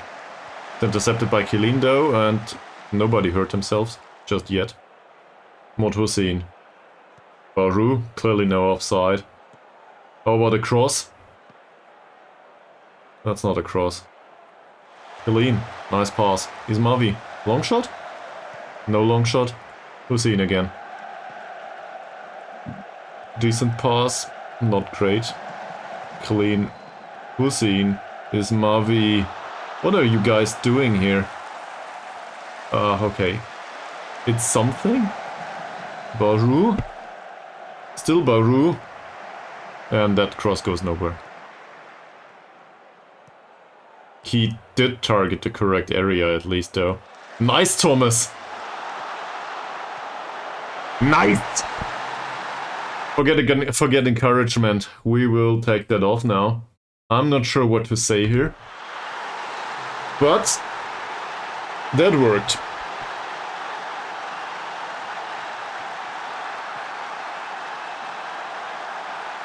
Yeah, but yeah, true, it might. So Thomas did win the ball from the other guys. It is a tight offside apparently. You are correct, sir. Thank you. I'm just a bit excited. And I made an additional substitution. His body came off. So let's have a look, let me guess. We have no idea about this guy either. Nope. Nice, Thomas! Ha!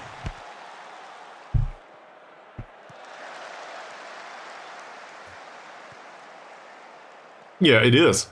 He's becoming a fan favorite all of a sudden. Come on, Dickie, your job. Nice one. They did have one chance throughout 50 minutes, by the way. However, that came to pass. Not bad. Offside, though.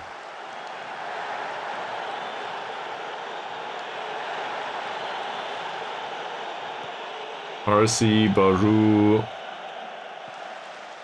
Big open space for Killeen. That's a long ball, that is fine. Mod Hussein, Killeen again. It's a free. Oh, okay. I expected something else. Dicky, Safri is Mavi, Safri, that was dangerous. Dicky is Mavi. Nice passing so far. The intent was okay. Not so much the execution. There was something though.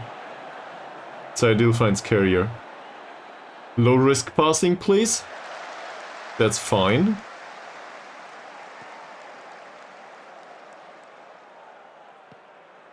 Yeah, down the wing. That's okay. What Hussein.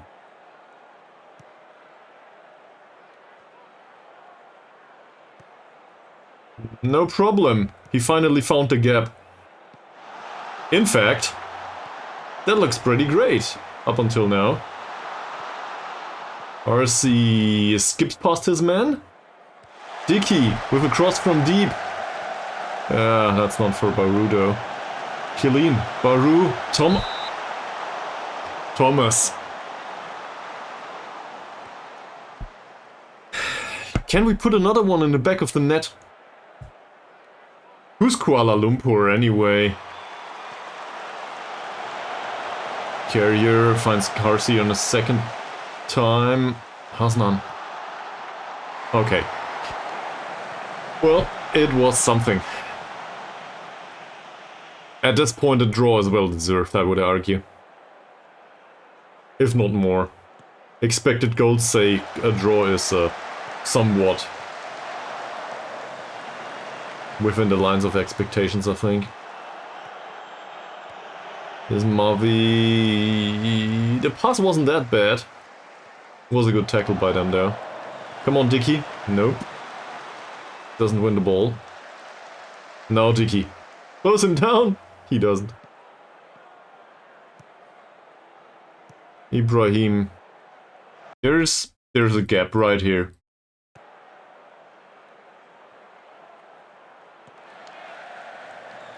Didn't expect that ball. It's offside though. So that's good. Go guys, you can do this. It's a draw after all, so feel encouraged. Here's Mavi. Dicky again. RC. Dicky drifts forward. Just to go back. Gets the ball. Pass wasn't bad. Okay. Apparently it wasn't that great either.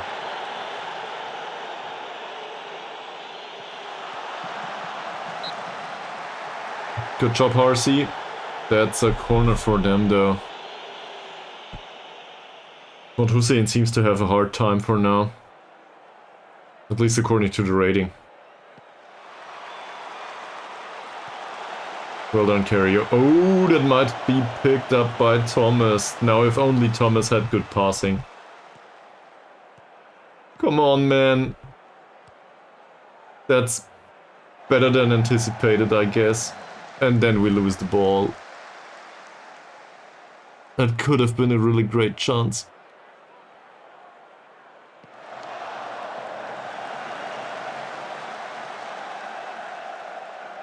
Seems like nothing came of that. We have 20 minutes. What do we do with 20 minutes? First of all, Harsi's exhausted. So, Chuchu comes on.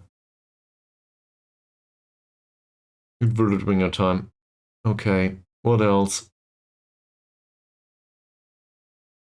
Motivated or not motivated? I do not want to sub off a goalkeeper, that doesn't make sense. Amran is in pretty good mood.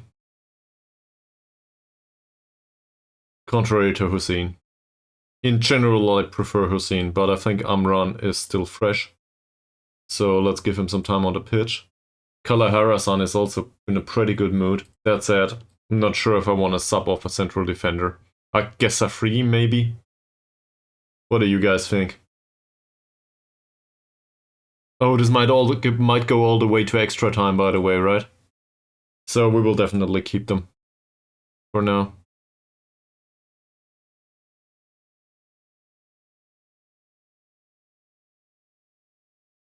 Alright. I'm happy that we agree. They subbed off the last of their possible subs though. It doesn't go to penalties now. It goes to extra time. Because we won the last match in extra time, if I'm not mistaken. 3-1 in extra time, if I recall correctly, against Johor. This is dangerous. Oh.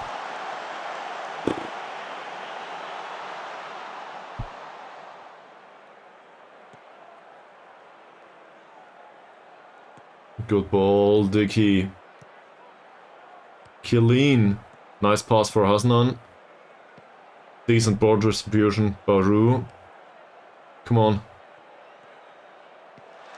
Crosses towards center. Fucking hell. That would have been the thing. Hasnan would have immediately redeemed himself. Thomas is tired now. I think I'll keep him on though. Is Mavi carrier again? Safri. Killeen seems tired now. Is Mavi.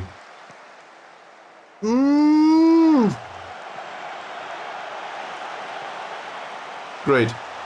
Thomas wins the header. Choo-choo. And that's it.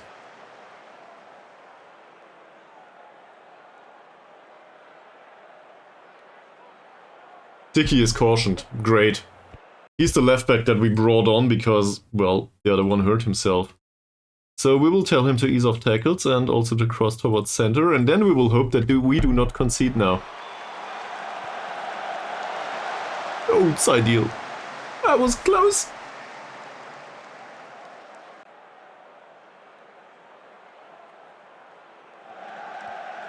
All of a sudden they're creating chances.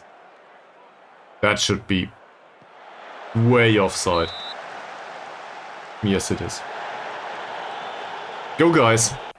2.5, well, no minute left anymore. Apparently it's extra time. So, extra time.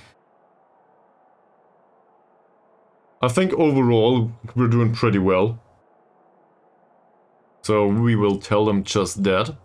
Maybe a few of them recovered a little bit, due to the minor break here. For some reason we are in the dressing room after all. Shall we sub one player or two? Not sure.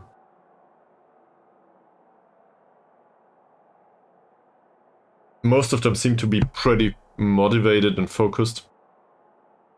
Dicky is a risk, obviously, now. Given the yellow card. But, well, if this is the match, he is responsible for however this goes down in the end. I won't be too annoyed. That's dangerous, though.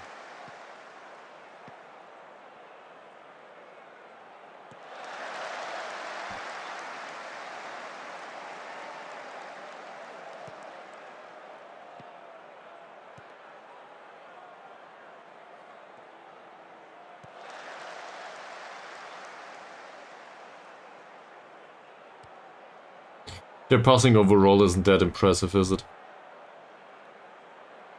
Apparently, we gave them a free kick that ends in the wall, so they get a corner. Come on, come on, come on. Defend this, and then maybe do something useful on the counter-attack? Ismavi doesn't seem same as Safri. They're frustrated by the repeated encouragement, apparently. 2. I think 2. Let's have a look. Yeah, 2. Also 2 stoppages. So we could put Kala Harasan on for Safri. Safri is exhausted and frustrated. Same as Ismavi, we could replace Ismavi with Sulaiman. Who the hell is Jamil?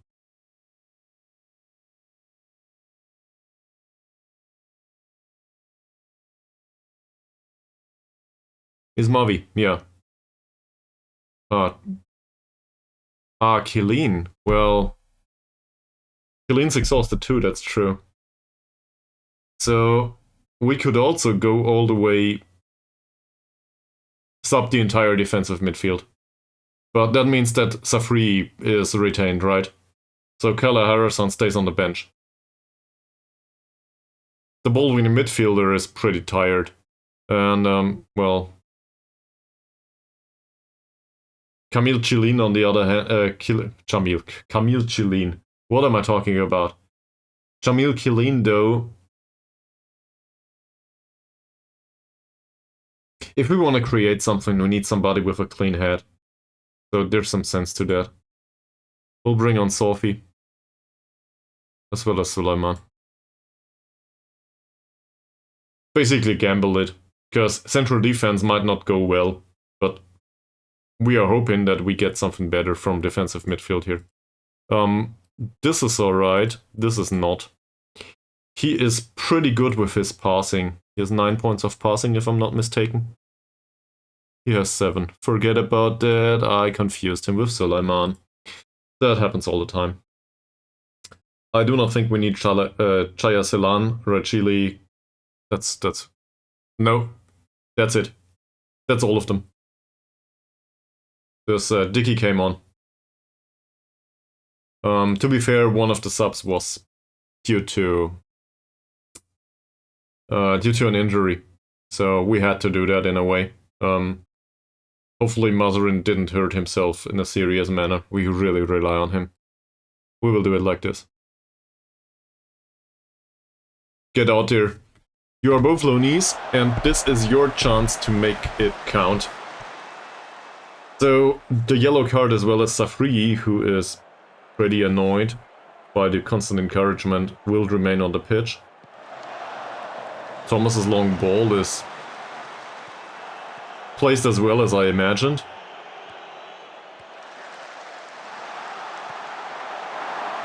That went past the post. Yellow card for Hasnul and a free kick by Chuchu. Who the hell is Hasnul? Central defender. Alright. Go straight through the middle. And there's Chuchu's free kick. Yes! That's entirely undeserved, and also I like it. Shall we remain on attacking?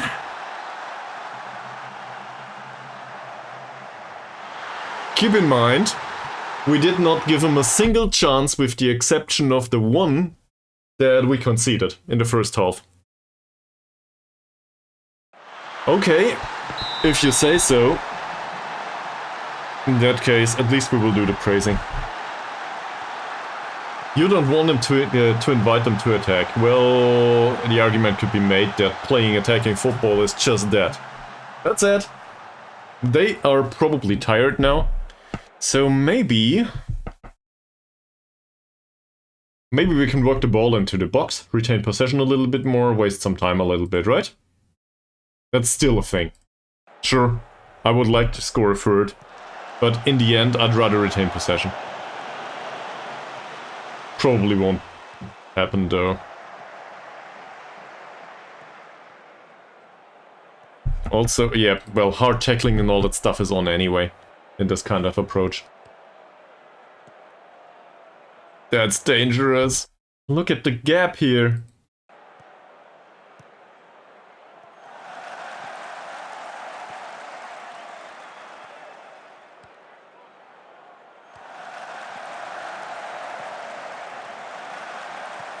It's just a wasteful long shot. We got lucky. Now we just need to make it through the second half of the extra time. Thomas wins the header, Sophie too. That's for Sulaiman for now. Not bad. Amran. Short possession pass. Baru. What the hell, Baru?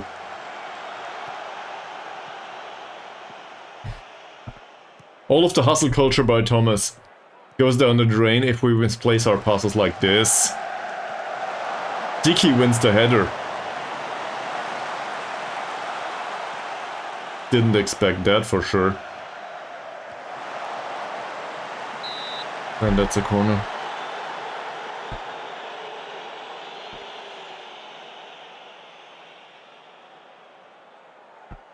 Not sure who's up front.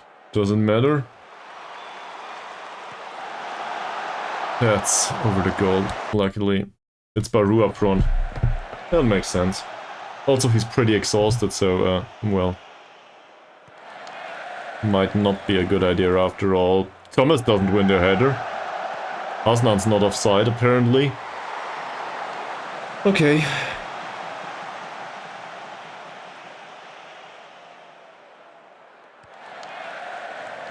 Abdul Ghani. Carrier wins the header. Thomas. Good choice. Choo-choo finds Thomas again. Oh, Suleiman. That was close. It was definitely a bad pass, that's for sure. And now we face the counter-attack. Tiki's damn tired. Safri. Another cross. That's one for Saidil. Thomas wins the header. Baru. Baru's long ball goes nowhere, it seems. Nice, Hasnan. Not so nice. Thomas loses out in the duel too. Against Ibrahim Heri.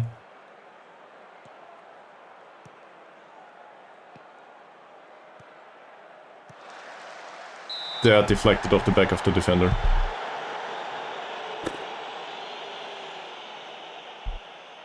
They seem to create a lot recently. I don't like that. And we don't. So... I'm not sure. Switch defending. Look at that defensive line. We're rolling the dice, don't we? To be fair, this is all they get. Second half. We will definitely praise them at the start of the second half, and there it goes. Well, I expected that to happen. Sure. Tackle him a little bit more.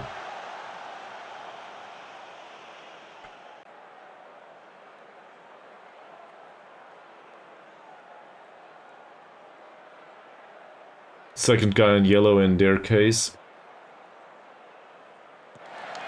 Ideal with a long kick. Baru does win the header.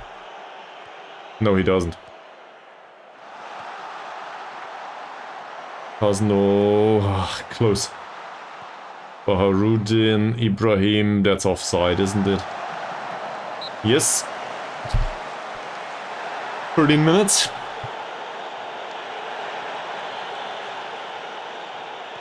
Ideal with another long kick. Sofi. Suleiman. Loses the ball. Thomas. Sofi again. He doesn't know how to play a pass. That's... I would have considered that a foul, but apparently it isn't. That's dangerous. Okay. Lucky once more. Be careful, Dicky. That's careful enough, but this might be offside. Yep.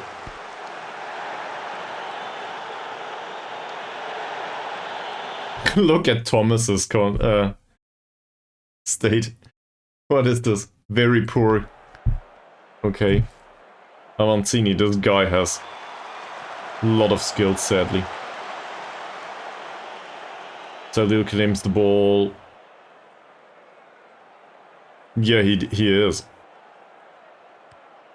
Saidini with a throw for Safri. That's rubbish.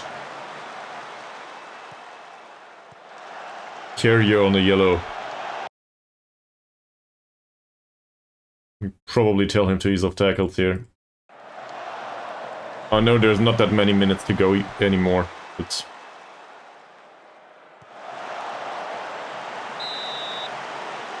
Free kick for us.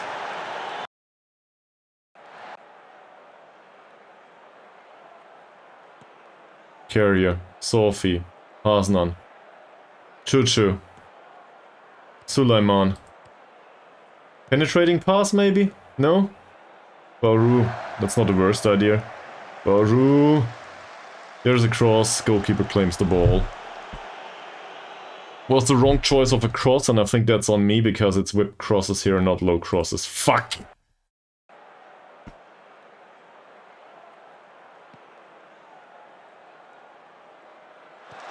Well done, Carrier. Keep the ball, Thomas. That's fine too. Chuchu. Doesn't find a corner flag, apparently. Sophie! Why would you take the shot in this situation? I guess due to the attacking mentality. Could have retained possession. Maybe gone for a free kick or something. That's outside. 2 minutes of stoppage time. For the extra time.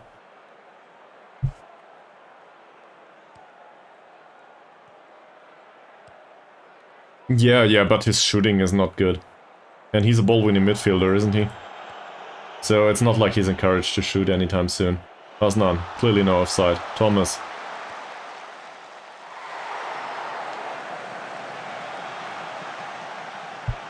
I guess you can do that, yes. That's it.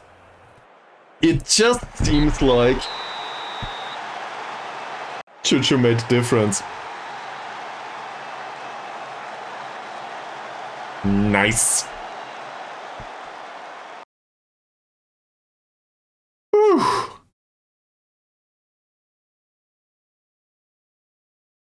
My head's spinning after that performance.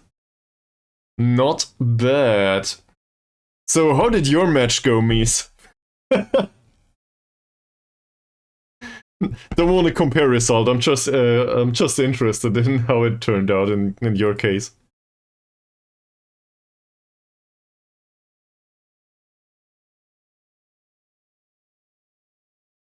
This is our next opponent. So there's some space for a friendly here, right? Depends a little bit how, I guess, how the state of the squad is at this point.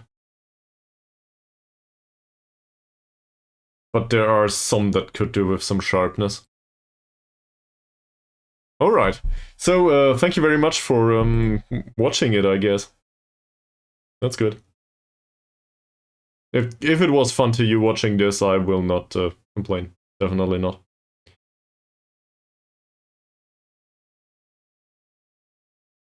That's just, it sounds like positive feedback, right? So, thank you very much. That's all I'm willing to say here. Okay, Mazrin has a bruised ankle. Great. I can live with that. Also, Charon Nullet is pleased. He's not around, but apparently he's pleased. We know that for now. Great. In case he watches this later on. See, we don't need him in chat after all. Alright. Next is immigration. So...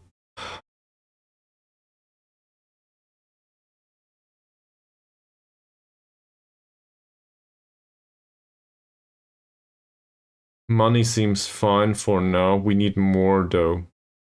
We always need more.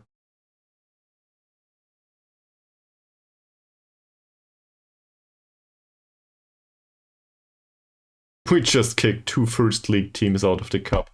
We are the Saarbrücken of the Malaysian League, apparently.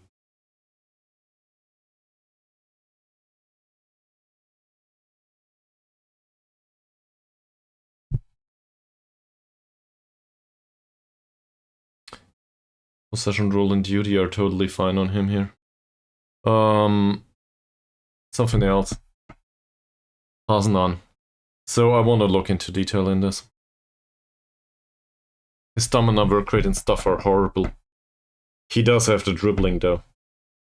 And dribble less is just not something I'm willing to go with on him. Target forward is rubbish. His strength is absurdly low. Bravery is 1. I'd rather for him to dribble a little bit, lose the ball from time to time, than to do the poacher and shoot all the time. So we'll go with advanced forward here. I think that's better. I'm not a big fan. But I think that is better. I also think stamina and work rate are more important here. Forget about his decision making for a while. Where's endurance here? What about Red Chili? Red Chili's dribbling is not that bad either.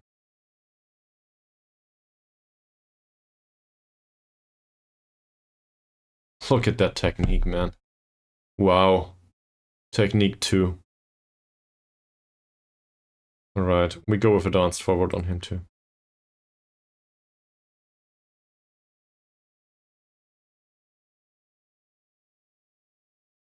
I'm actually considering training him in passing. Why not? Let's go passing. Just for the passing and technique. I don't care much about the vision. So it's advanced forwards going forward after all. I just noticed that the poachers take a lot of shots. Those are they called pot shots? You know, the ones outside the penalty area where they don't even try to control the ball, or they barely control the ball. They just take the shot because they can. And in most of these situations, running with the ball for a meter or two probably would help. So I would want them to do that. They can still shoot more often and close down less, like he does. And apparently dribble more is not on by default. He has no idea how to do risky passes though, does he? No, he doesn't. So I really just want him to run with the ball in his role as an advanced forward. If he plays at all.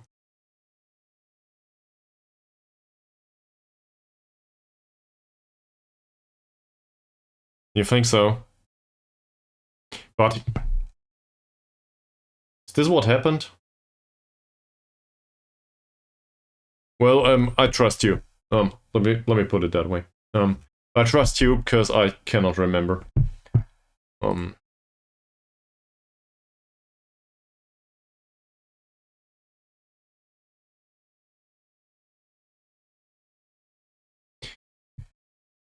In fact, I think it's probably a good idea to wrap up the stream here pretty early.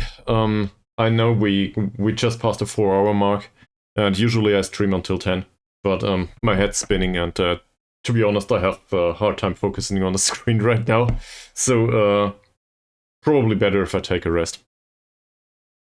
And I will probably continue this tomorrow, though. As always, no promises, but given that I'm on vacation right now, I think there is the opportunity to do an additional stream, maybe even in the morning, depending on how I wake up. So this is the Mika Billion approach for morning, yeah? It's unlikely that I will start out at 9 AM. So, might start at 11 though.